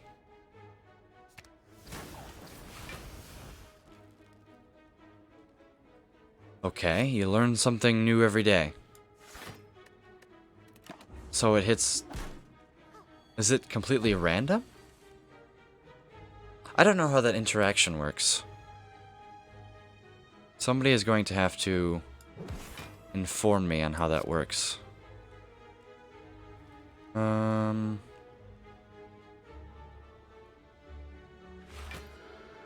Don't need to play a Mental Fortress.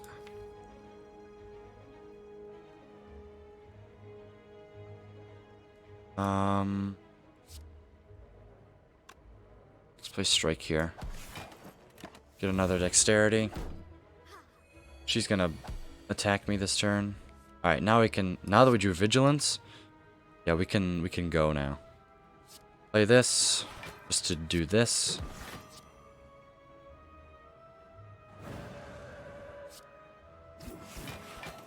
That's good. Draw a whole bunch of cards. Nice. Flurry blows. Fear no evil. Flurry blows again. Get another dexterity. And we're good. A whole bunch of lines. Didn't really have to think about it there. once we killed the Centurion. Another mental fortress?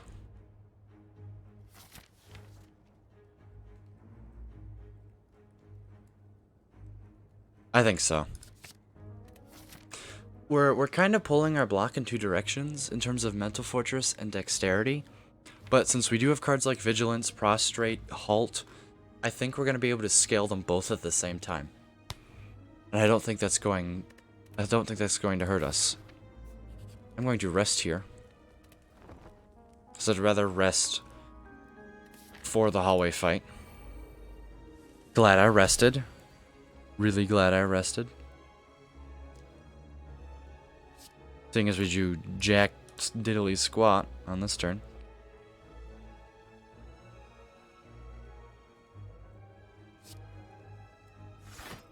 Alt.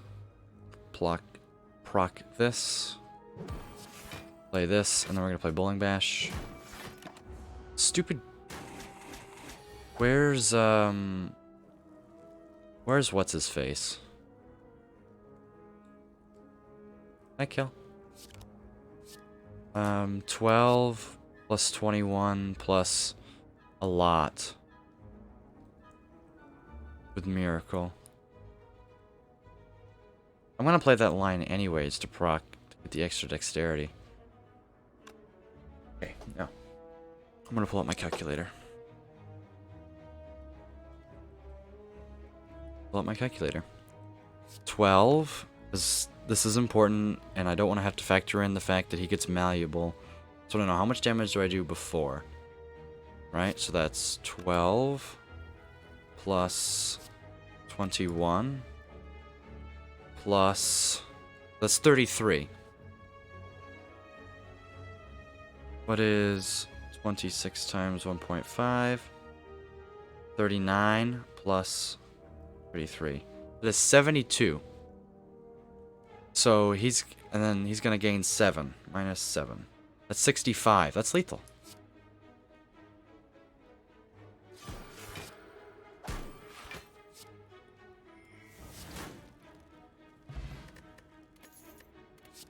Perfect. Tranquility plus, Empty Fist plus, Sash Whip plus. I'm not sure we need another Empty Fist. Is 0 cost Calm Entry with our double Mental Fortress? I think we're going to take a Tranquility. Just because we only have 2 Calm Entrances. And we have an Empty Fist. So let's take a 0 cost Tranquility. And then we'll move on with our life. Regen Potion. Regen Potion is probably better than Strength Potion. Because we have enough strength. But we just might need a little bit more health. I'm going to upgrade a Mental Fortress as an Omniscience target. Because Champ doesn't attack us every turn. He's deciding to attack us on turn 1, apparently. Which is nice.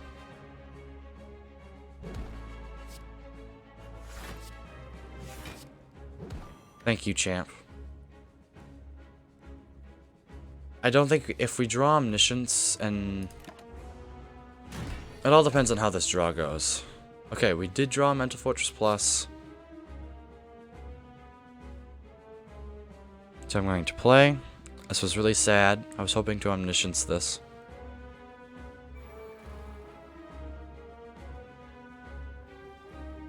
And I'm going to play a Strike. Clear up hand space. Now he's attacking me. This is good, so now I can... Let's use a little bit of our Empty Fist here. So we'll talk to the hand. Gonna Fear No Evil.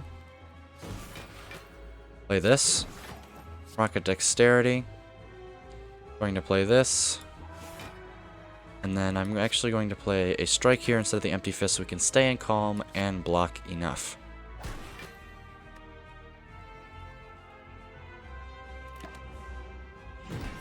Only drawing 4 cards next turn, and they're all good. Eruption is next turn. This is a really unfortunate draw. But I would like to... Although, would I like to discard? I would like to discard Ascender's Bane, Mental Fortress, and Omniscience. So I think we're going to play Third Eye.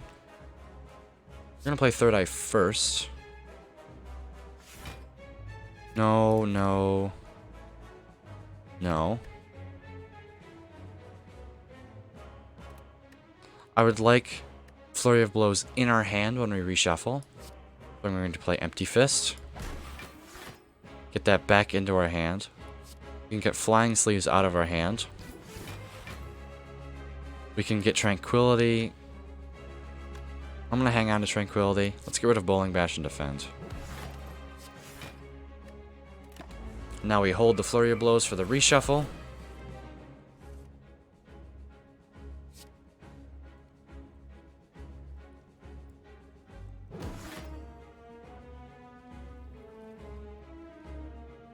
Let's go Vigilance.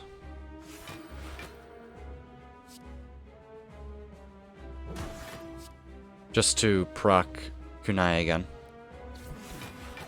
Playing this fight nice and slow. Notice we are gaining like 30 block every turn though. I think it's going to be Mental Fortress. Eruption. Flurry of Blows. Alt. Empty Fist. This again. And then next turn, what do we have?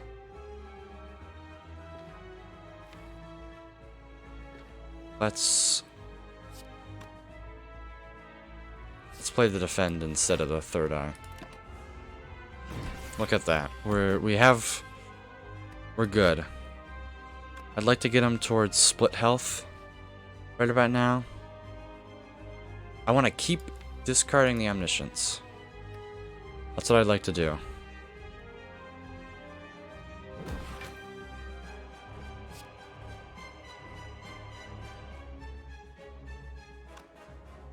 I think we're going to reshuffle the Flurry of Blows this turn. And get rid of Tranquility.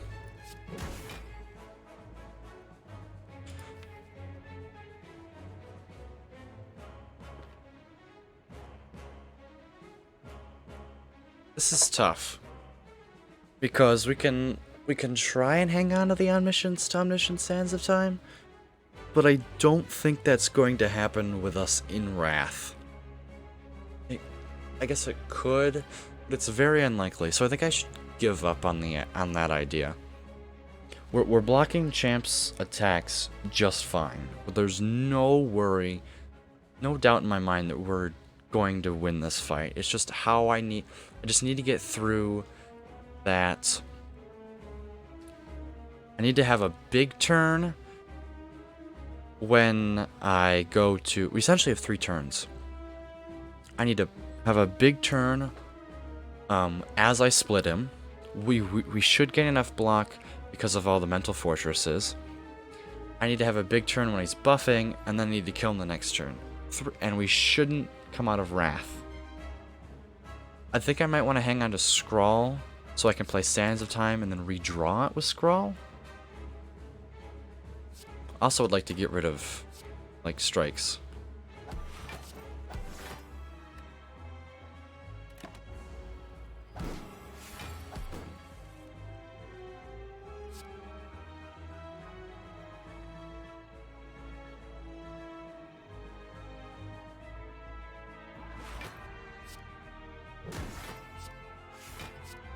Get Defends out of our hand. Ascender's Bane is out of our deck now. We draw Omniscience, and then we reshuffle. Alright. Flurry of Blows. Strike. We need to play our Third Eye to gain a nice chunk of block. Don't need to defend. I'd like these. Don't want the Bowling Bash. I'm gonna play Flying Sleeves because we're gonna be short if I don't, and we're gonna gain another Dexterity. Play this to full block, and we're good. And we ended on a skill. So I want to get him now close to splitting. So in the 200s would be preferable. Let's play the Sands of Time because we're going to redraw it. 271. 258. I'm going to stay in Wrath. Want to get the defend out of my hand though. He's going to strength buff. He's going to attack us for a lot. This is our big turn right here. I'm going to play this. I'm going to play this. Going to get rid of the Empty Fist. Stance switch again. I'm going to play Prostrate. I'm like shaking right now. This is intense. So if I play Prostrate, I want to clear my hand. Because I want to play Scrawl next turn. Because I really need to get back the Sands of Time. Because I want to play it this turn. I'm going to play the Sands of Time.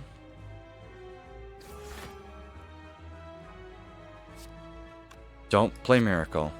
Play you. Play you. Question is, do I scroll? Because it draws... Yes, because then if I play Scroll this turn, next turn I reshuffle and I can Omniscience the thing for the kill.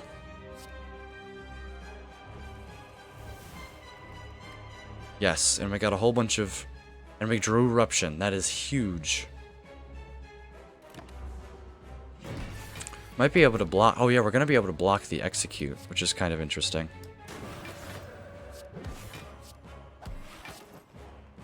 Boom, boom. Yep, and double... Yeah, so we drew 3. Then we're going to reshuffle. And we didn't draw this. That is... Yeah, that's definitely a GG. Missions. Sands of Time. Boom. Perfectly calculated 0 damage champ fight. Ooh. We had 6 mantra. Maybe we lean into the devotion? I don't know. This is a very tough decision. Very tough decision.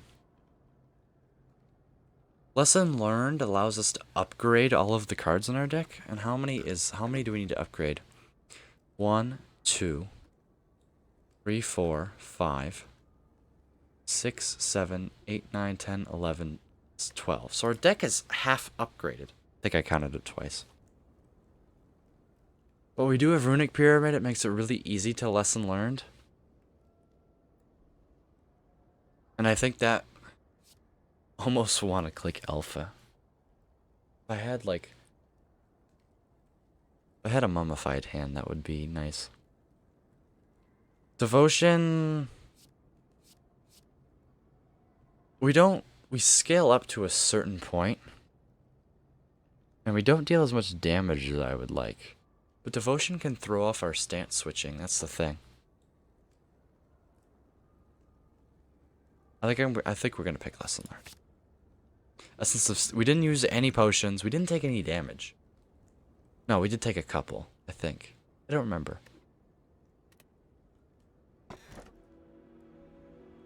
I think we're gonna pick Fusion Hammer. Because we picked up a Lesson Learned. Seems like a pretty free Fusion Hammer. And I'm going to stop there for day 1. I've got to go do stuff. We're basically 2 hours in, and I need to take a break. So for you, it'll feel like nothing, but for me, I'm gonna take a day off,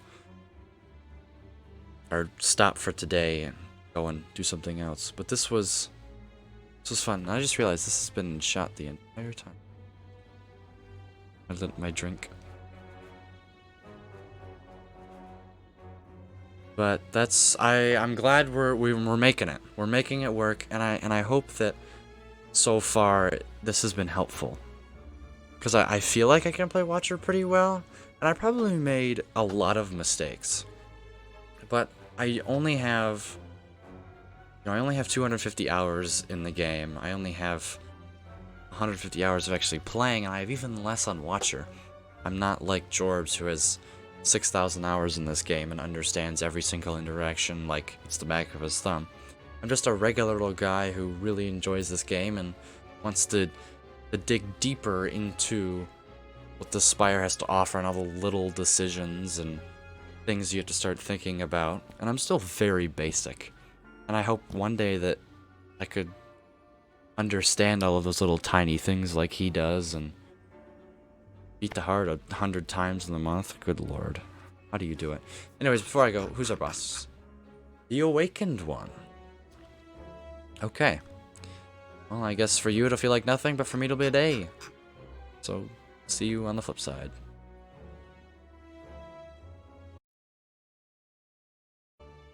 Alrighty, for you guys it has been 3 seconds. For me it has been 25 hours. And we're back here.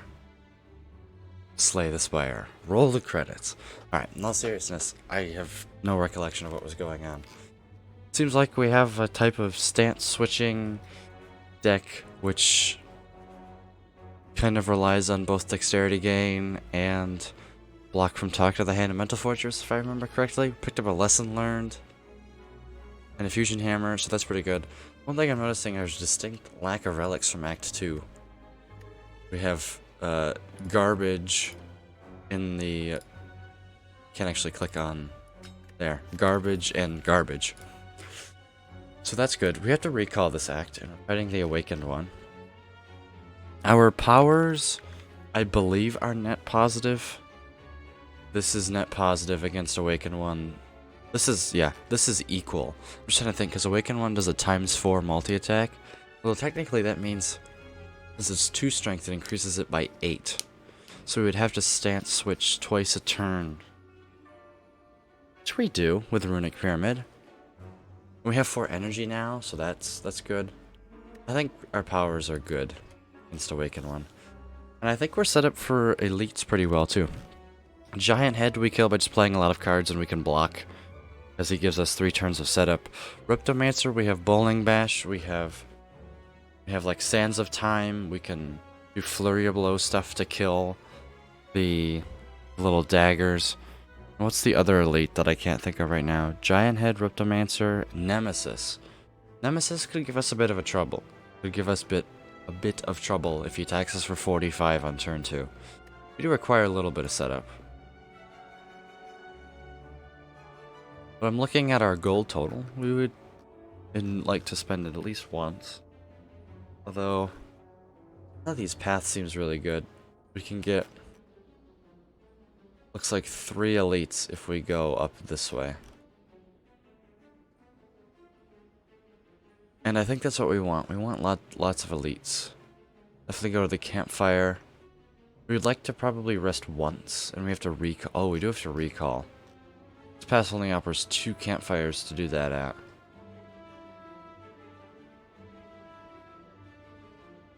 So we take 1 less elite for another campfire. But then we're forced into 2 shops. Although if we go this way... Yeah. I think this path is better. We trade off an elite for 3 campfires? Maybe we'll see how we go and maybe we can just take the elite. We probably take the elite and then rest here, boom. Yeah, I definitely like campfires. Although we can't upgrade because we have fusion hammer. See, now you can see I'm not in the Spire mood at all. I'm just in the think. So we want hallway fights. That's what we want. We want lots of hallway fights. Because we can only rest at campfires. So in that case, I really like this this right path. Lots of hallway fights. So let's do it. And we're freaking weak. I could just kill you. Nah, I'd be 1 short. So it wouldn't really matter. Is there anything we want to omniscience? Being attacked for 22. You can't actually block that. Maybe we omniscience like a... Nah.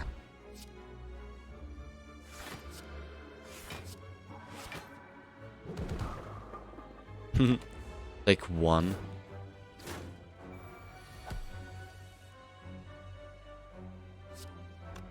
These strikers are a pain in the butt.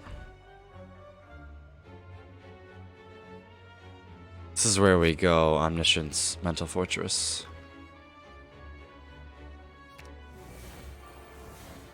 Because I'm going to go here. We take the damage before we stage switch? Very interesting.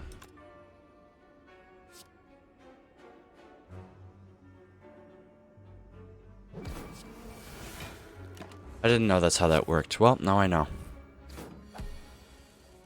Come on, draw a lesson learned.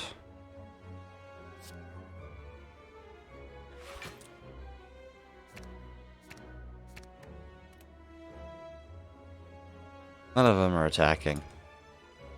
So we can go like this.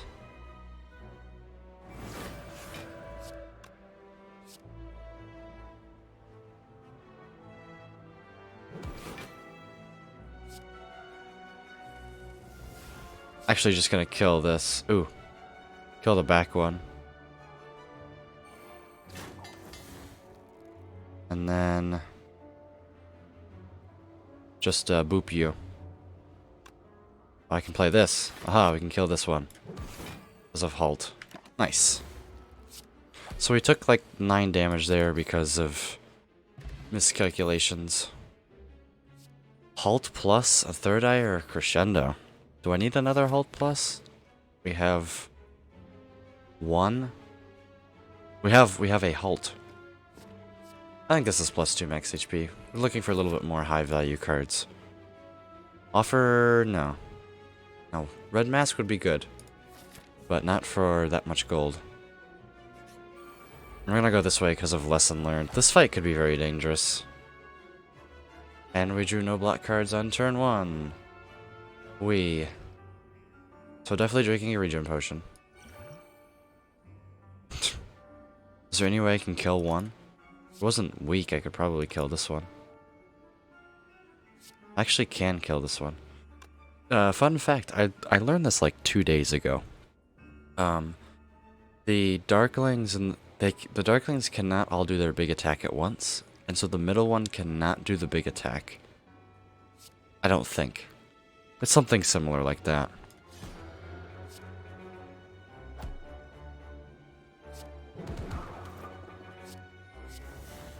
There.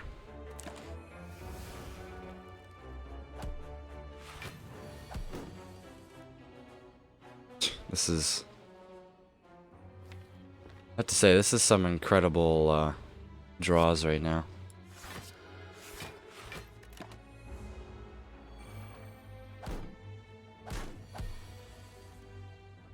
Alright, now we get to make some decisions.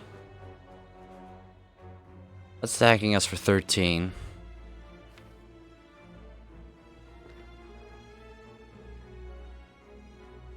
We could play a Crushed Joints. I don't think so. We could draw cards.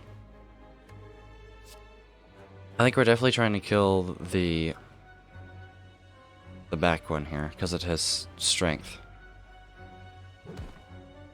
We're definitely playing a Mental Fortress. Let's draw cards. We do have a way out of Wrath. So let's become Angie. Play this to gain a dexterity.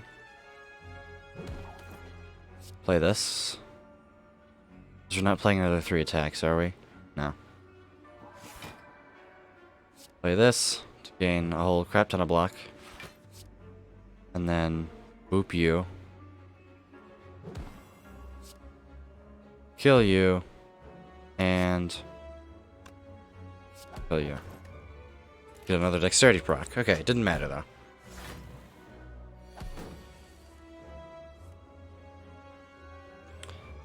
So now we can set up a kill here. Can I omniscience anything?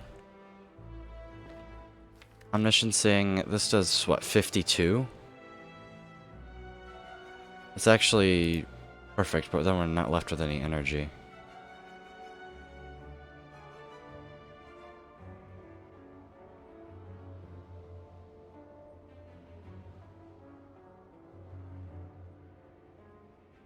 Yeah, I think this guy is coming back next turn.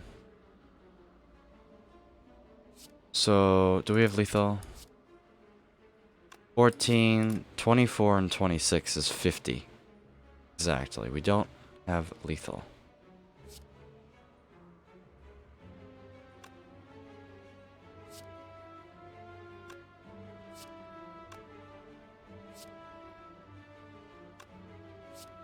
Let's see what's in our draw pile. Good, good. These are all really good. This is bad. We're gonna kill you.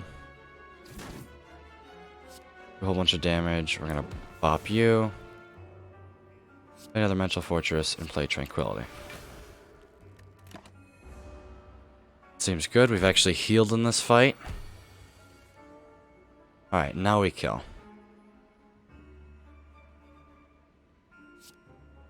10 and 13. That's not enough. We just do this though. Boop, and get the lesson learned. We did lose out on 1 point of regen, but that's okay.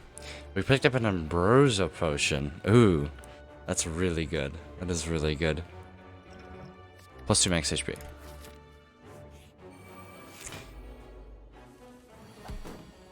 Stupid thing. I'm just gonna dunk you this turn. Play this before the empty fist, just to get a kunai proc. Nice. This guy's gonna be annoying. Alright, we're not weak.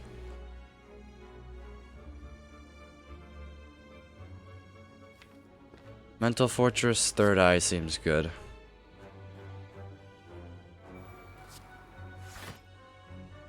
No. Prostrate's not good. That's good because we have an eruption in our hand. Strike, defend, right?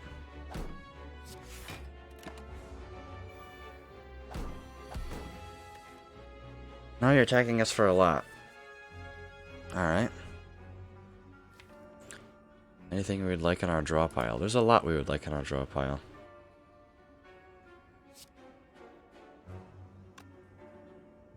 This is an interesting play. What are the chances that we miss? Chances are high. But we do have an out with Ambrosia. I think what we're gonna do is I'm gonna play Miracle. I'm gonna go Eruption. Then Halt. Then I'm gonna Flurry. And I'm going to Scroll for 5. Alright, that's good. Can I kill this turn? No, but I can set it for a kill next turn. I'm gonna kill you. We already block enough for the stance change.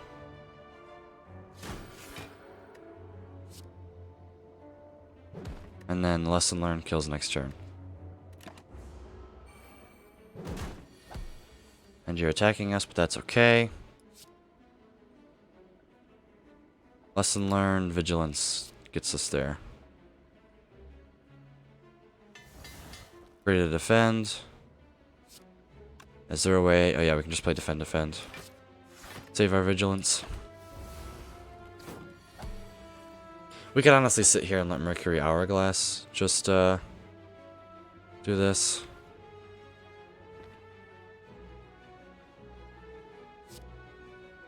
$13.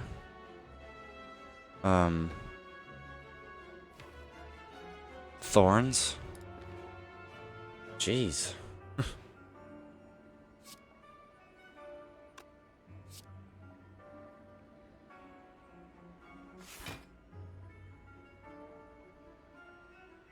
Crush joints. Discard you. Discard you. I'm gonna play Empty Fist. Tranquility. Talk to the hand. Jeez. I'm gonna play the Mental Fortress. There's no reason we should take damage here. No reason. We're still freaking frail.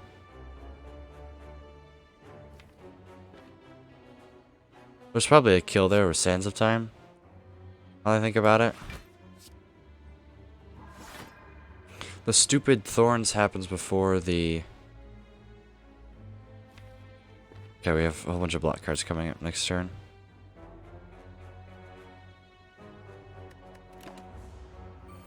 Might just let Mercury Hourglass just defend for us. Alright, 5, 8.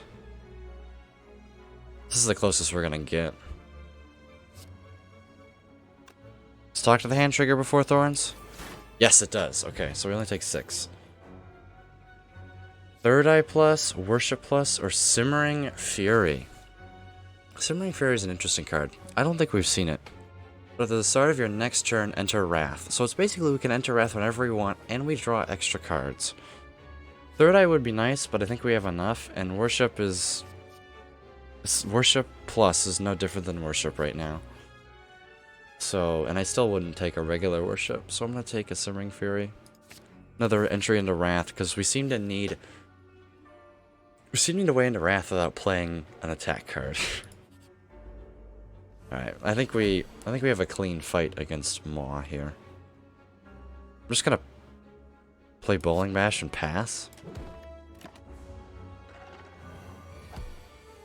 He's attacking us for 5 this turn. Oh no. We can do a whole lot of it. And we're weak. For basically the rest of the fight. So we can go Fear No Evil. Actually, we can go talk to the hand first. Fear No Evil. Eruption. And we can play... Just play Strike. And Empty Fist. Just play that to get out of our hand. That was a good 70 damage that turn.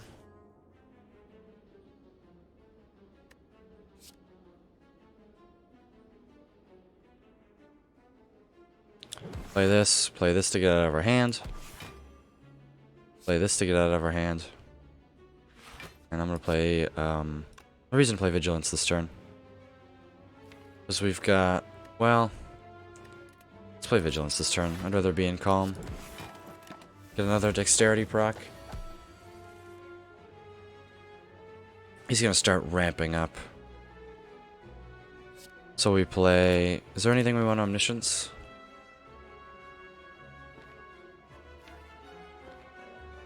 No, it would have been nice if we drew Simmering Fury last turn, because I would have liked to done stance swapping things this turn. Man, we could really use a Meditate to get Wrath cards back in our hand. Third Eye. Not going to attack us. Maw doesn't attack us every turn, I'm pretty sure. Don't need 2 Mental Fortresses, because... Yeah, don't need actually either of them. Keep the Lesson Learned. Play the Crushed Joints. Play the Flying Sleeves. Play Simmering Fury. We'll take 3.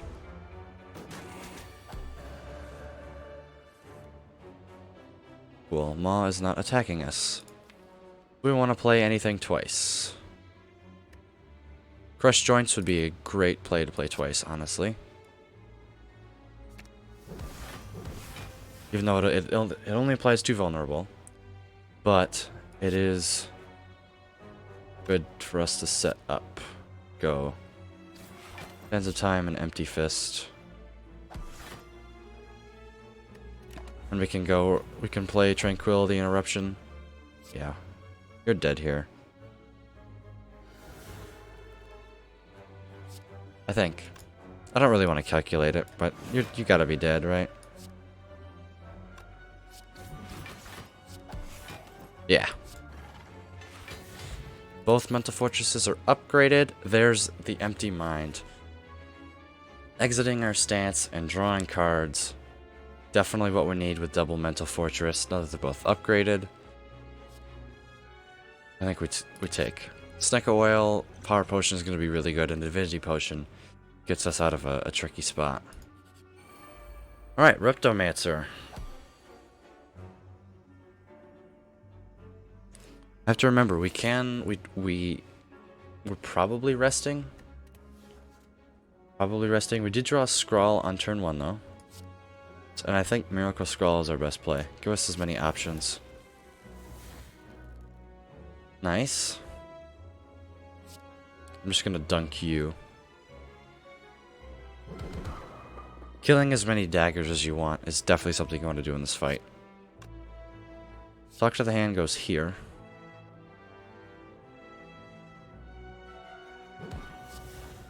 We can just 4, 8, 9, 10, 11. Oh. Guess we could block with Third Eye, yeah. Let Mercury Hourglass kill that next turn. I like it. I really do, because we could go... Well, how are we going to block a lot? Because we're not in Calm.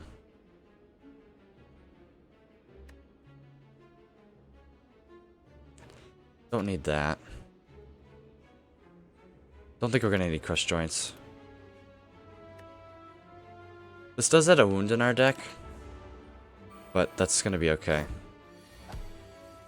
Reptomancer is almost guaranteed to attack us there, because when there's 4 daggers, she's guaranteed to attack. It was a very likely chance. Alright, let's do some things here.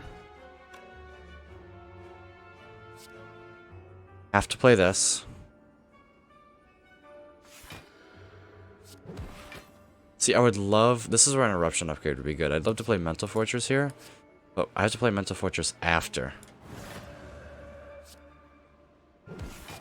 It's very weird. And I'm gonna kill you.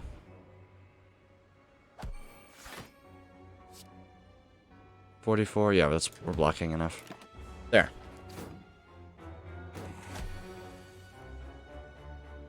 Now this guy's attacking us a lot, so... Go into Calm. Play that. Play this to get out of our hand. Play a Defend. Regular Defend to get out of our hand. Yeah. Play this. So we're gonna hang on to this. Don't need this. Don't need this. We might just kill next turn, or the turn after that. Submissions isn't really helpful. I think I've played it a couple of times.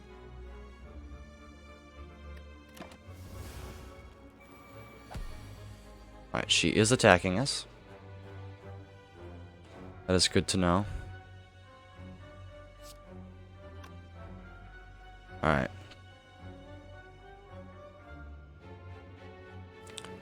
Do we ever Omniscience and Eruption here? Does that kill? It just might.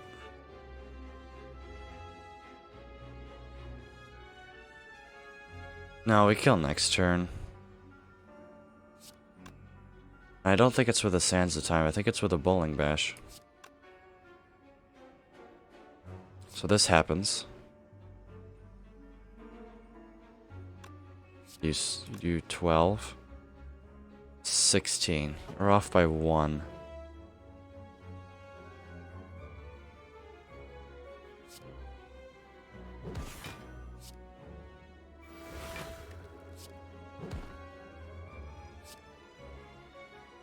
We'll be taking some damage here. 1, 2. I think we go like this.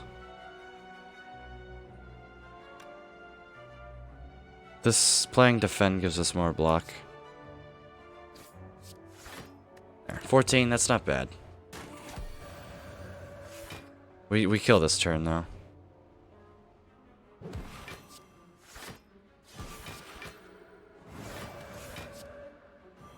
Yeah, that was a very good turn. Feels like we just need to set up. No, I think we need more Wrath entries. We need more stance switching. Because if we look at our deck, right? We have 1, 2, 3, 4, 5 ways out of Wrath, and we have 1 Wrath card. Wait, we have 2 Wrath cards? Oh, why am... I haven't played this game in a while. We need to take a crescendo. We need to go into Wrath more.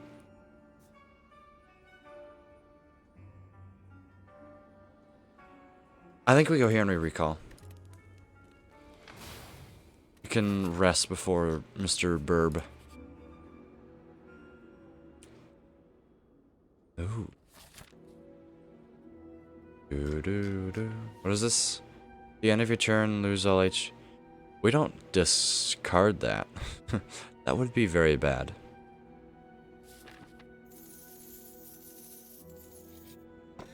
Centennial Puzzle, very good. And we're fighting Giant Head. This should be a very, very free fight, in my opinion.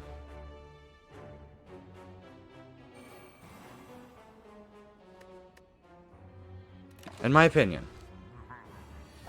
Should be a free fight. What would be a useful omniscience? Just do it on Mental Fortress and skip this turn.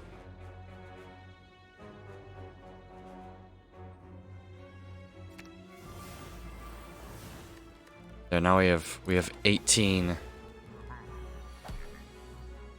This is our last free turn. Let's go Vigilance. Brush Joints. Let's become Angie. Yeah, now we're hitting hard. We can just stay in Wrath.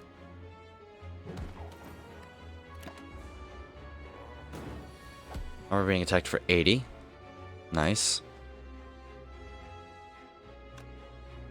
First of all, we're gonna play Tranquility. Now we're gonna play Miracle.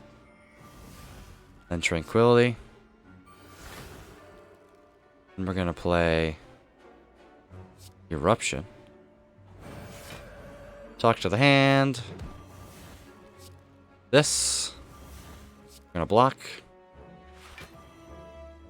And then we're going to go Sands of Time, which is gonna do 124. This is getting out of control. We need Lesson Learned, which is in our draw pile. Just strike.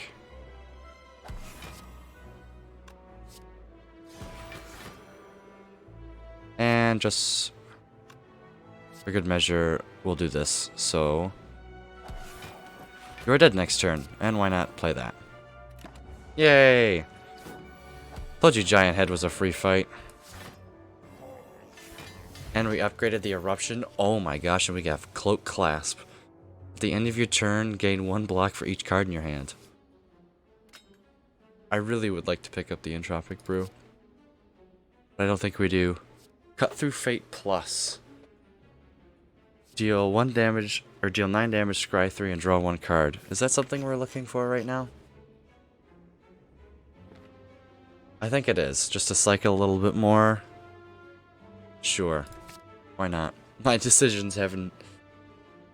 You know, I think Cut Through Fate, it helps. It allows us to cycle our deck more, which is always something we're good. And we set up Incense Burner. Subconsciously. Our only counting relic, and I haven't even mentioned the fact... I don't even think I mentioned the fact that we picked up Incense Burner. Jeez, 250 hours in this game has gotten me nowhere. Tropic Brew fills all our potions with random... fills up our slots with random potions, but I'm very happy with our potions right now.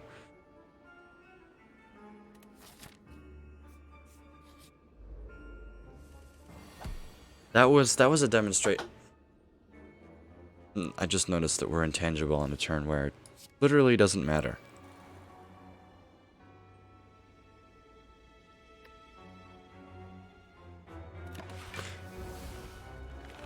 But this Cloak Clasp is going to be definitely key. So I'm noticing we can go Spinner Evil, Empty Fist. Then go Strike. Proc that. We then go Vigilance. 12 and 18 is 30, right? So there's no reason to play this? No. And we have Cloak Clasp. You forgetting about Cloak Clasp. Do we have a Ray out of Wrath? Technically we do. I think this is where our Omniscience is going to get put to use. Can we block it all? So it'll be attacked for 62. So this will be...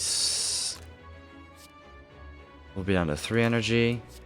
So it'll be 9 block. No. No, we can't go big boy strong here. But we can play this. We're playing this. Getting us some block. Alright, so we're taking 11 here? No, we're not. Taking 6 because of... things. And we've Duke Tranquility. Because of... No, not that one. Cloak Clasp.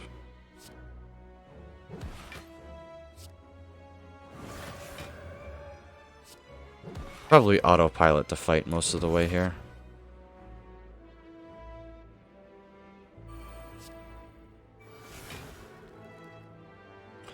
Uh, 24. We full block if I don't play this.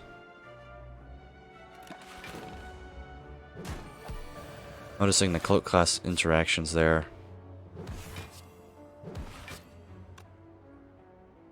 Are you kidding me?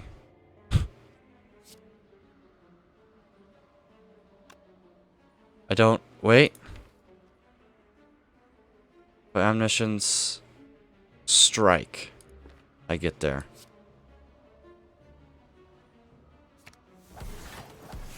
That's hilarious. Never thought I'd have to Omniscience to Strike. But it was the correct play. This is +2 max HP. We don't need... we don't need that. We don't need that. We have enough block cards, and that doesn't really do very much for us.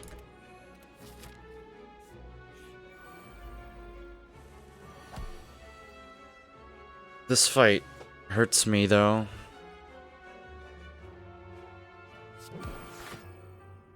$12 is better than... I could... Omniscience... Do I Omniscience Scrawl? Or I just Omniscience a Mental Fortress? Once we're set up, we're unbeatable. It's the problem of we have to get set up in these hallway fights. Like, if we just Omniscience a Mental Fortress, we're just fine. The enemies need to not attack us. And the thing is Mr. Burb attacks us.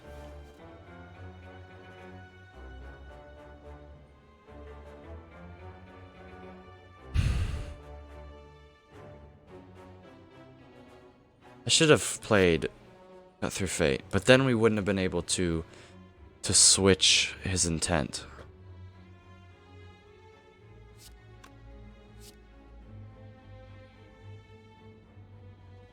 I think it's Vigilance.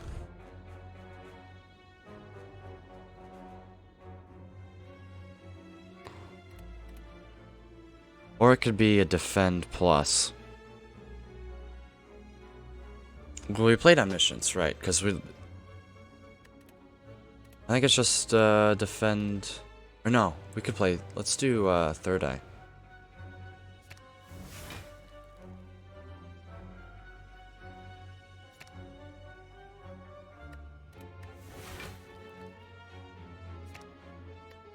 Alright.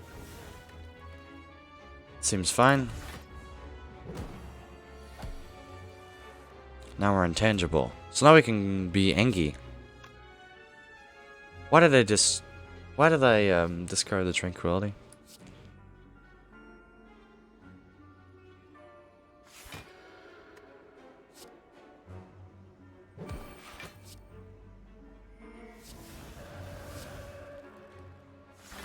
Should have saved that.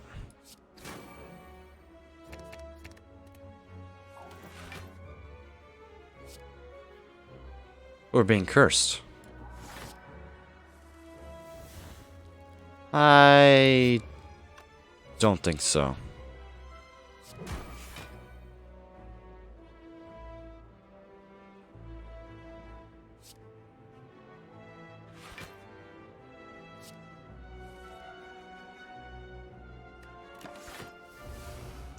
Bolt cast will block for a lot.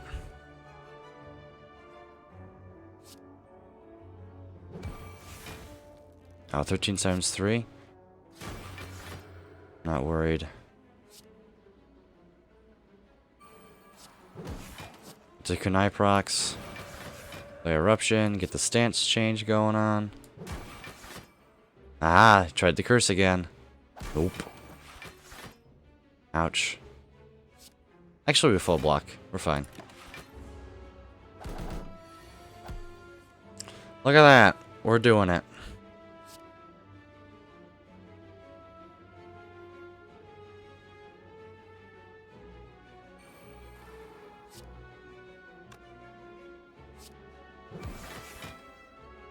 Oh, he's cursing us again.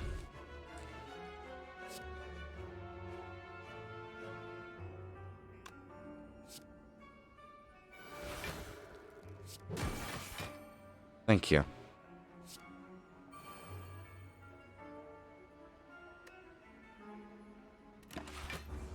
Probably could have played the halt there, but we're gonna need it next turn more than likely. Here we go. This does 58. And this does 29. And you're dead. Nice. A fairy in the bottle. Ooh. Here we go. Wave of the hand. It feels like we have too many cards that we want to hang on to. Like we want to hold on to all the cards. But Wave of the Hand is particularly good in the heart fight because it can strip artifacts, and the Talk to the Hand plus the Mental Fortress are two different sources of block, so we would double the weak. And I think we saw Talk to the Hand in Act 1, and I said it would be good 2.5 acts from now. It works with Cloak Clasp, it works with Talk to the Hand, it works with Mental Fortress, and it works with block cards. So, but do we need it for... I think we need it for damage mitigation. I really do. And this Fairy in the Bottle... We take Fairy in the Bottle if we anticipate on dying. And you know, I don't anticipate on dying.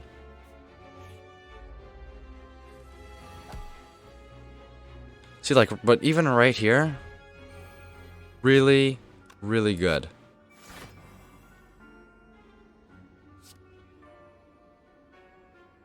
And actually, I think I would like to take one. Yeah, to proc Centennial. Oh, we full block. That's fine too. Mr. Dude over here becomes a tangible. Would have sucked if he attacked us for 45. Hang on. If I switch, I gain 16 and 12. That's 28 on his 30 plus Cloak Clasp.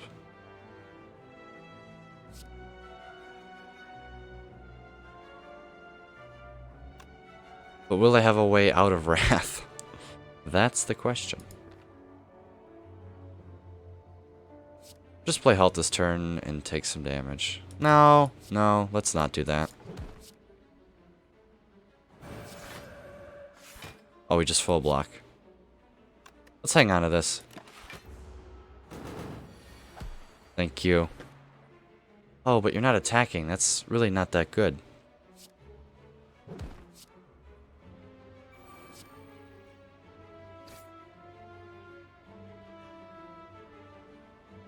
It's gonna be intangible next turn.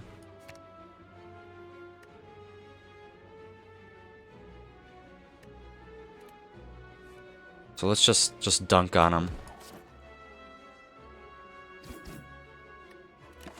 Alright, and then next turn we just stance swap Right, we stance swap to victory.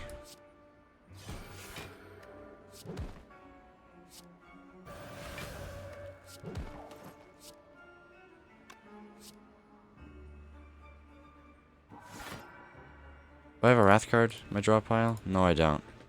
It was probably a mistake. Notice he's still weak from Wave of the Hand. No, no, no, no. Still weak.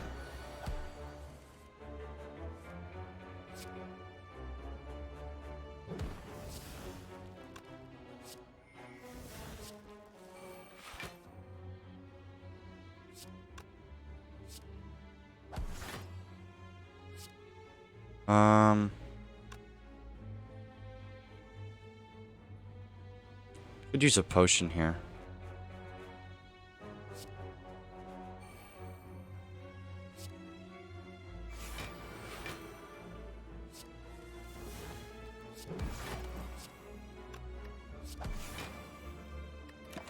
No. I'm just trying to hit lesson learned. Alright. We hit it next turn.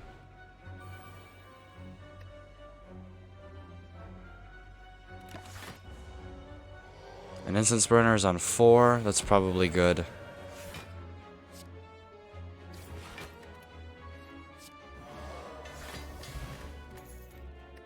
Fire potion, no. Empty fist plus, no. Fasting is interesting. Gain strength and dexterity, but you lose an energy at the start of return. No, don't really want that. And judgment is... Oh, judgment. Probably the worst watcher rare. We are a 92 max HP watcher. Bottled lightning. Choose a skill. Start your hand with it. Is there a skill we would like to start? I really think we would like to start our hand with Scrawl Plus. Feels pretty good. Once again, no thank you. We're fighting the Maw again. Ooh.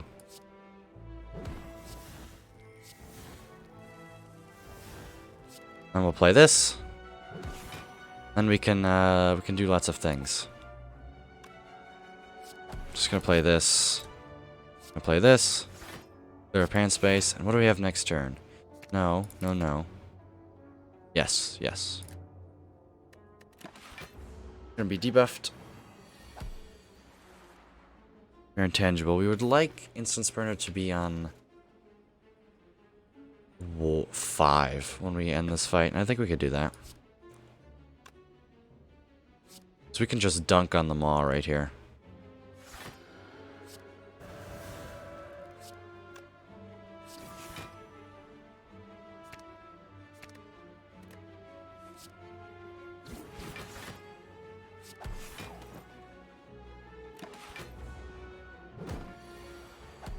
And we can dunk on the Maw again.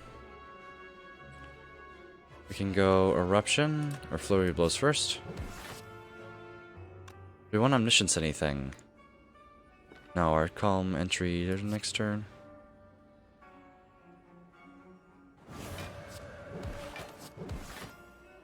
Oh, our Instance Burner is on 1. So let's chill out though. Let's do Simmering Fury Mental Fortress. Have a way out of Wrath for next turn. 20 times 2. Oh no.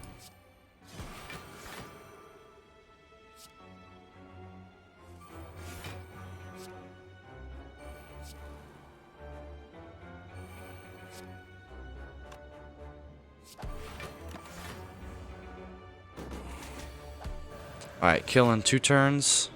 I can do that.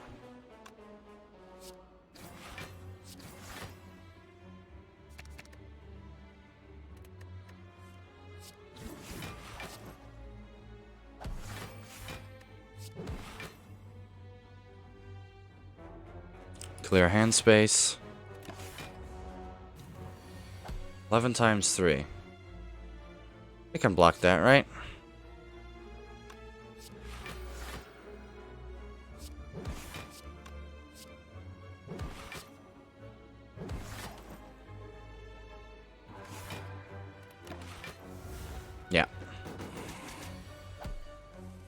Just draw Eruption. Perfect. Boop. Instance Burner's on 5, and we upgraded Omniscience. Yes. And now we're at 90 health going into 2 boss fights. I feel incredibly confident about this, but I'm going to take a quick break. Alright, let's go die to Awakened One. Now, in all seriousness, we drew Omniscience turn 1.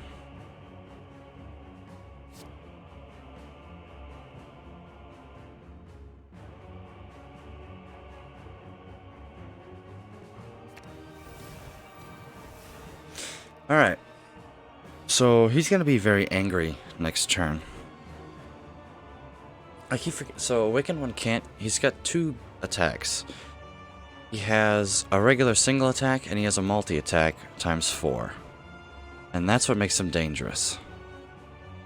And so I should have set up the Instance Burner on turn 4 because he would have more than likely used his multi attack next turn, plus the birds. Let's see what we're drawing next turn.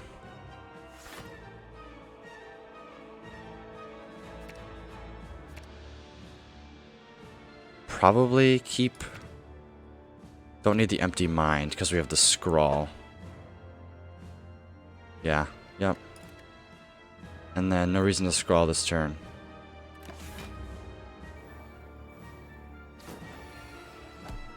At 12 times 4. We can definitely handle this though. Tane. Eruption. Boop you. Vigilance. And boop you. Yep, and we blocked enough. Cool. And that's the power of Watcher. You just block for 66. That one's dead. And we can do something like this. Right? I'm feeling confident. We can play something like this, right? I'm angry. I should have played Wave of the Hand first. We can go like this. Weaken everyone. You know what? Now we will use our scroll. Nice. And I think that we are going to apply no, no, and no. Reshuffle. Nice. Nice, very good. I'm actually going to Miracle. No, no, no. No need to. Oh. So if we go like... Yeah, we should have went Wrath this turn. Just defend, defend, defend, talk to the hand. Actually block for a lock, and we proc Centennia Puzzle. I'm actually gonna play Simmering Fury. Now we only take 4. This is where we can go Wave of the Hand, talk to the hand. We don't really need talk to the hand in this phase of the fight. I don't think. I'm going to try and hold on to this lesson learned, though. Let's just enter Vigilance. I mean, we have 4 Dexterity. This fight is practically over now. I'm gonna play this purely for the Brush Joints value.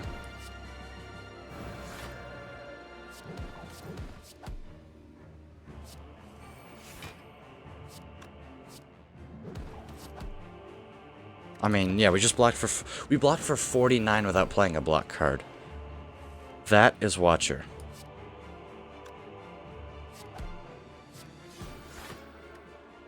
Oh, that's right, we reshuffled our draw pile. It's my bad.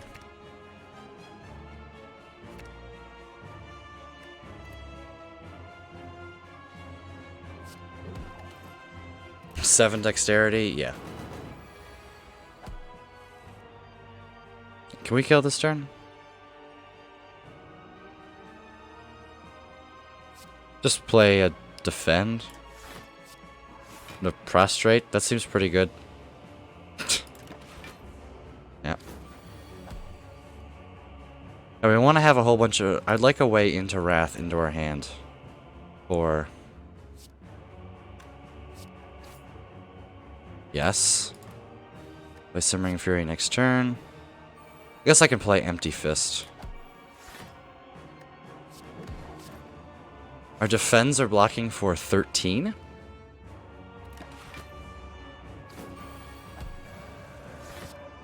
Now I just go...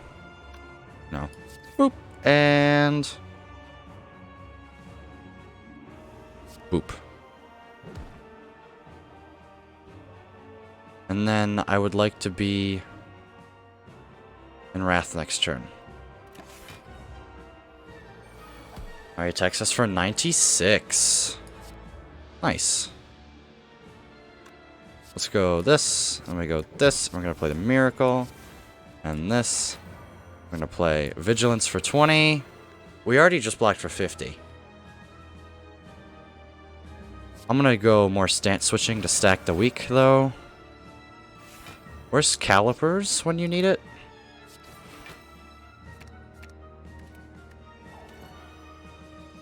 Just stay in Wrath.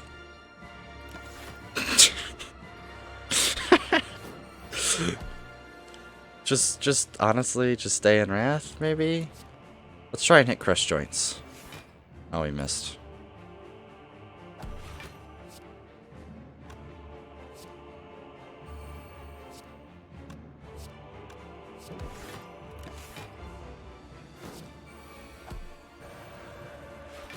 Oh, we didn't actually draw the, Huh. We're intangible this turn. We probably want Incense Burner, 5. Yeah, 5 is definitely what we want.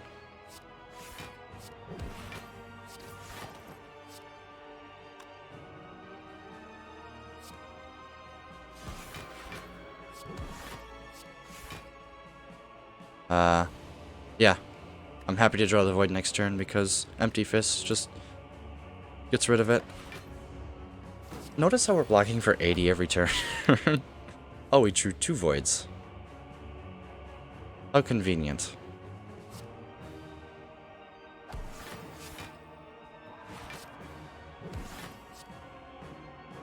It's alright. We're still just fine. We have 11 dexterity. It's fine.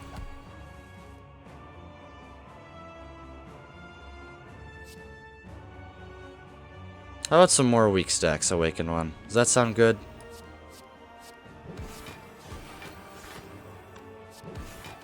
That sounds good to me. Problem is we're not going to be able to... Oh. Just, and pass. 4, we could play this. We could play this. I could play Third Eye. No. And we can play Vigilance.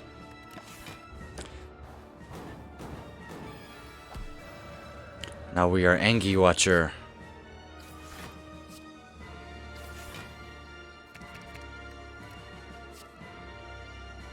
And lesson learned.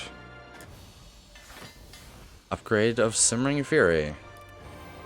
We're fighting Donu and Deka. And another turn 1 Omniscience. I mean, I thought I bottled Scroll, but bottled Omniscience is okay too. Boop.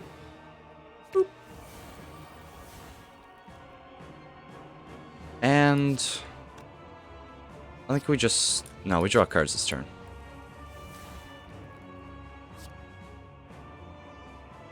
We don't want a proc Centennial Puzzle this turn, so let's just play a Defend. Yes, because we're going to go Wrath next turn. Oh, I didn't even need to play the Defend. But it clears up hand space for Wave of the Hand. for us to strip artifact. That is definitely going to be useful.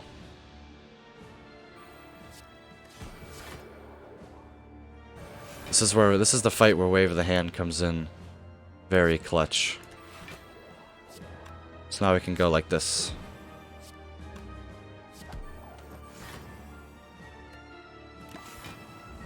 Perfect. Wave of the Hand was very clutch.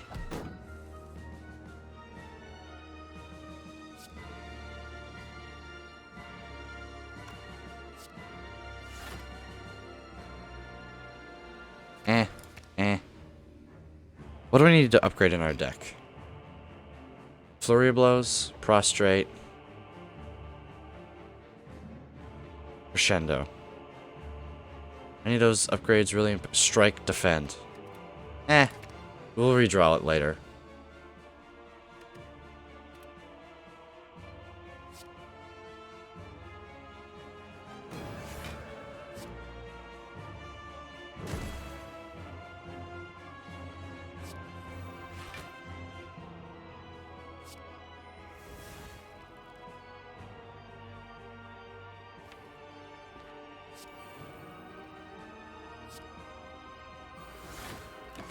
I'll just play that for the extra energy next turn.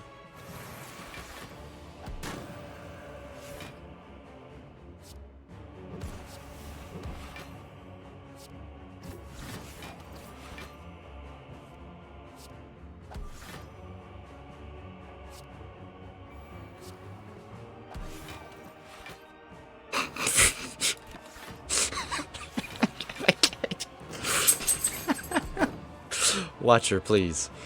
Watch her. Stop.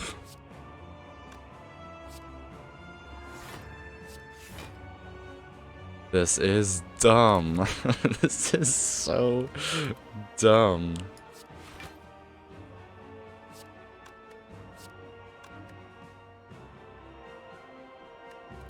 I didn't see it. 50 block. I don't know if we scale up fast enough to beat the heart on that, but...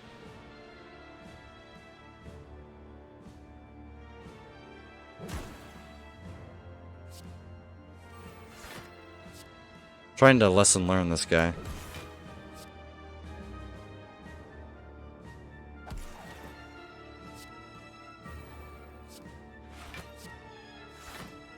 That works. And the daisies actually give us block. There it is.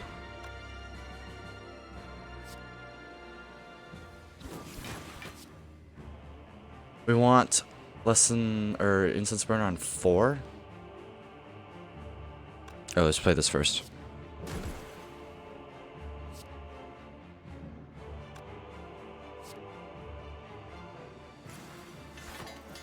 Nice.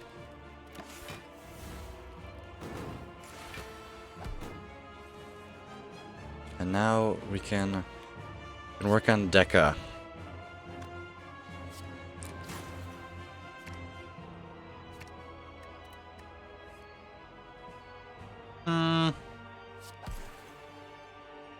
Yep.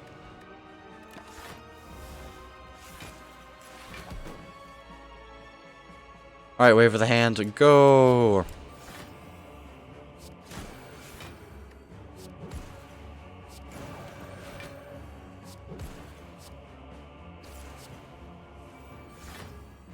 Oh, that was fun. 10 stacks of weak. Just do one of these. Do one of these, and do one of these. Nope. Alright. You should be dead next turn. Yep, you are definitely dead next turn. And we give it to Strike. No damage, don't do Deca fight, and we set up Centennial or Incense Burner on 4. I'm not going to admit this. I completely forgot about Incense Burner. Completely forgot about it. We just happened to kill it on the right turn. Shh.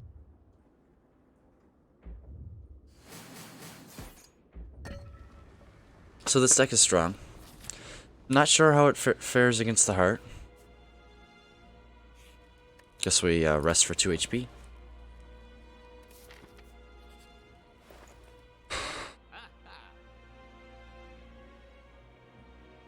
No, I think we buy tomorrow. I think we do. If there was like an unceasing tap Deva form, I would click on it. Orange pellets, 2 to clear our debuffs. That'll help against the heart. Can we go Foresight, card remove, Damaru orange pellets?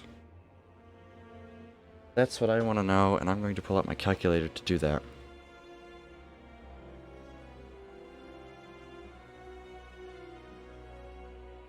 So we've got 541 minus 169 minus 169 minus 44 minus 125 leaves us with 34 gold. And I think that is quite acceptable. Going to remove an unupgraded defend. One thing I am on the fence about is buying Foresight, though. If that just means our deck has too much setup, I don't think we need it. Especially, although with Pyramid, it's really good. Sure, why not?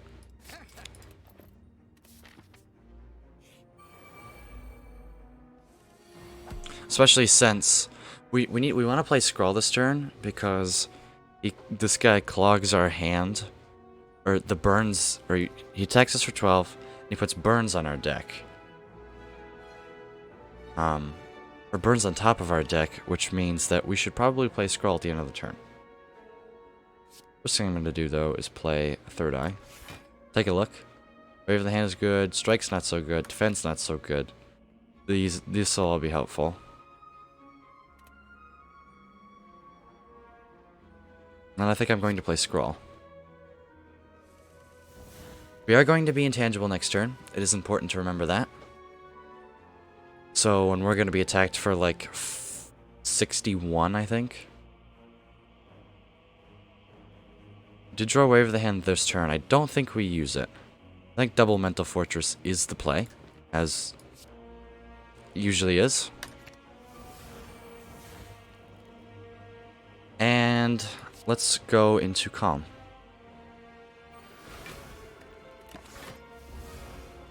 So we're going to draw 2 burns and something else. Empty Mind. Good. So, let's go Wave of the Hand, Crescendo. We're then going to go into play Foresight. No reason we can attack for like 1 damage. Let's play actually Cut Through Fate.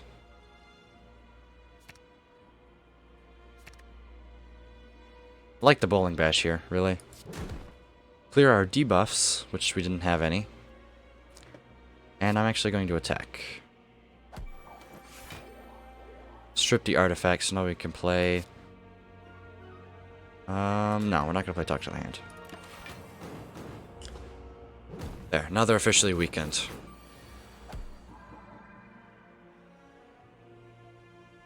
No. No, no. I don't want that. He's attacking us for 42. Am I worried? We could probably block that, because we can do 1... 12, 24. We should face this direction. We should.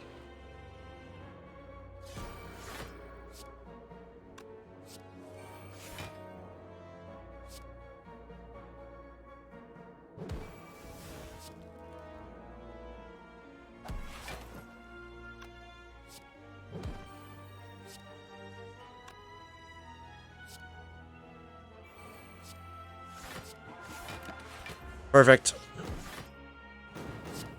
Simmering Fury counters X, and we can just get rid of those. And actually...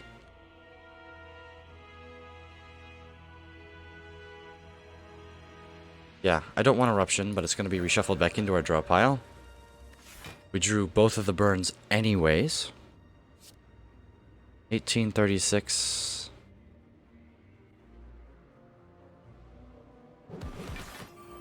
$217, right?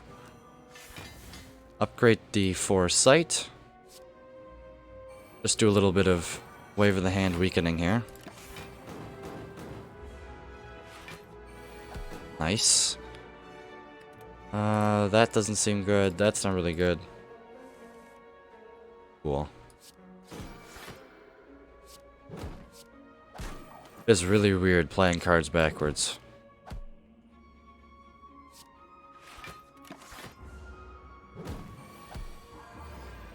Ooh, I'm telling you, we're divine. We are pretty slow, though.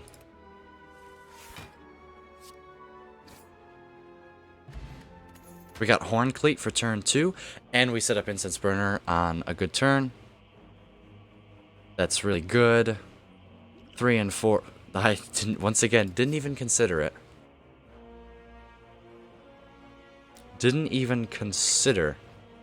Do we?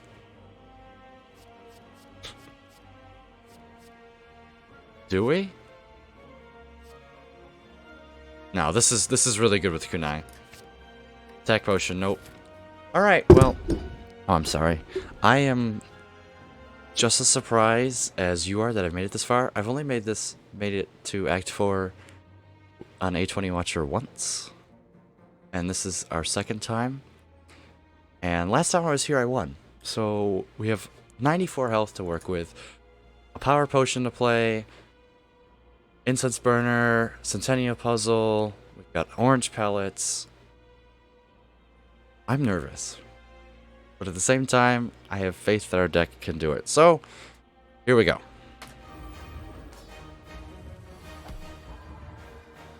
Good hand. No, no omniscience. Let's take a look at our power potion. Okay. We have an interesting choice here. Mass Reality is garbage. We don't create any cards during combat. But we have a choice between Deva Form and Devotion. I don't think we can use Dave. I don't think we're going to have trouble with energy. Have we had trouble with energy at all? No. I think the main way that this deck wins is we play our Flurry Blows, we proc Kunai, and we have, you know, Defends that block for 20, we have Vigilance that blocks for, 35. That's how we win. And I think we're also slightly too slow in terms of damage. Deva Form doesn't give us damage. Deva Form gives us energy. And I think come turn 10, we're going to not need the 15 energy that we're getting. And instead we're going to need the extra damage from Devotion. Devotion and Damaru and Prostrate, I think helps. So I'm going to take a Devotion. Could be wrong. It could be we die. I mean, next turn we have Incense Burner.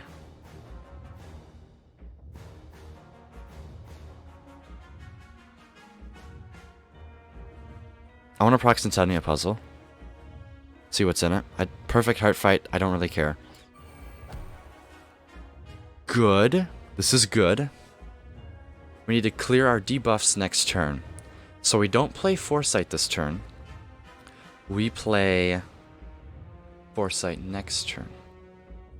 And I think we would like to be in Calm.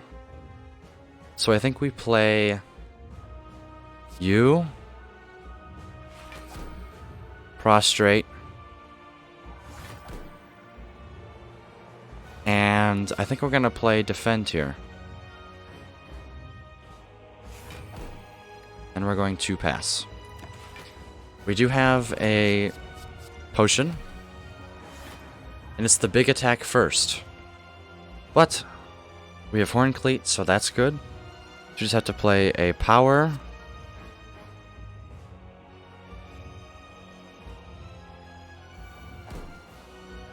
A skill. And an attack. And all of our debuffs are gone. Looking for Talk to the hand.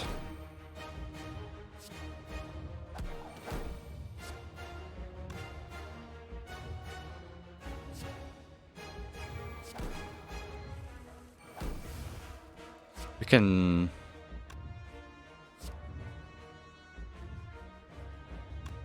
Just shame. I'd really like to get talk to the hand out here. Actually, we could use wave of the hand.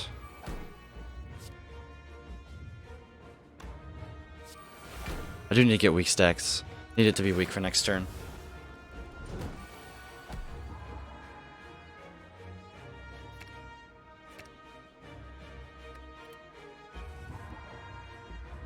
We are divine next turn. That is something we do need to consider. We could omniscience a talk to the hand. I'm going to play a halt here.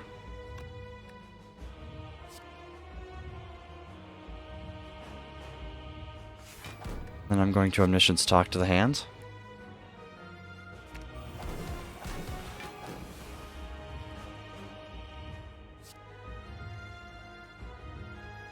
Play empty mind.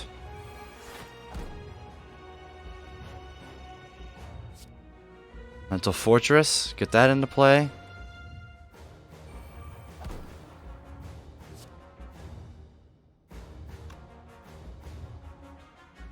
And we're gonna take 2 damage. Actually, we're gonna full block by a lot. Alright. And we are in Divinity.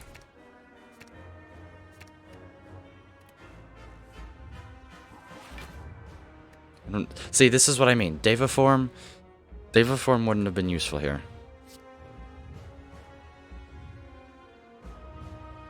Simmering Fury, we're gonna play Prostrate. That hits hard. And this hits hard. Well, we should play this first. Flurry of Blows, get the slime, get the burnout. Brush Joints is... We're gonna have... the Heart is gonna gain an artifact next turn. So there's no point in playing that. And we finish off with an Empty Fist. Perfect. Heart gains 2 strength. This is a hand. And we're very angy. So now we can go... You. The dexterity gain. It's coming, Heart. Lesson learned, no. Well, we might be able to lesson learn the Heart. There's no reason to. Halt is good. Empty Mind is good. Did we play Cut Through Fate there? Yes, we did. Just draw the Halt.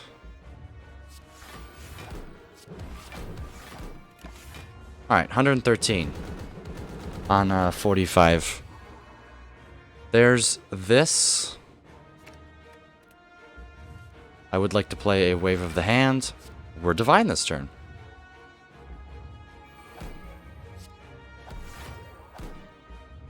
Strip that artifact.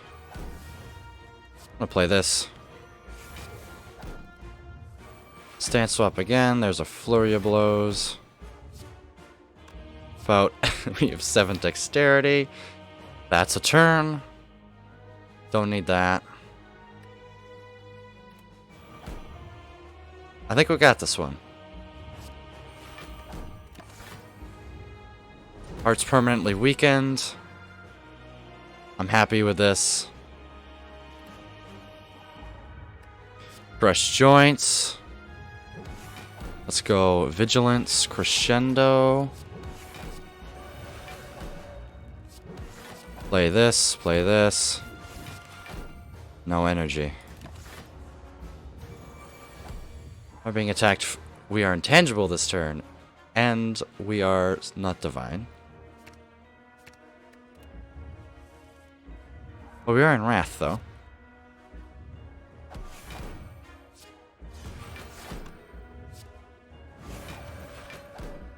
This is pretty cool. Wave of the Hand. Don't need that anymore. Don't need Defend. I got flying sleeves though. Take this. Discard you, discard you. This now we'll keep you. There it is. We made it. We did it. Holy shit. We could have gone divine. I discarded prostrate. Nah. We took 3 damage versus the heart.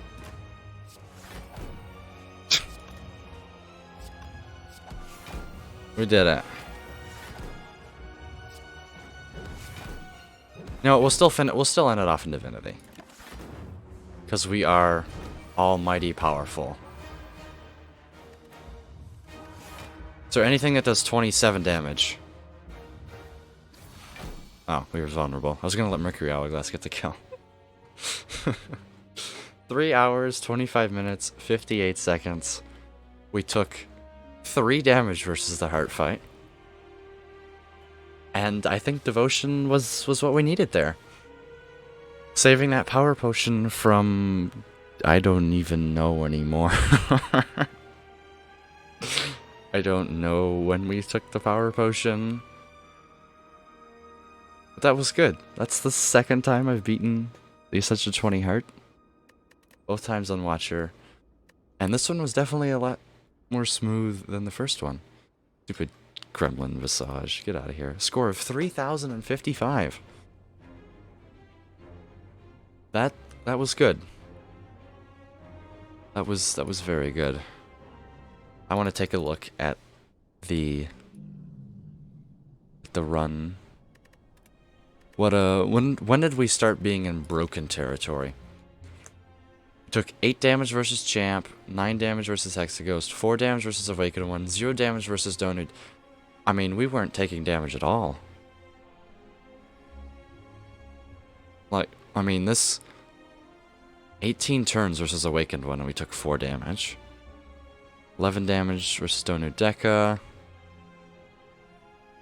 We took 3 damage versus the heart. That was good. Almost fully upgraded deck. Lesson learned. Did we pick that up at the end of Act 1? When did we pick Lesson learned up?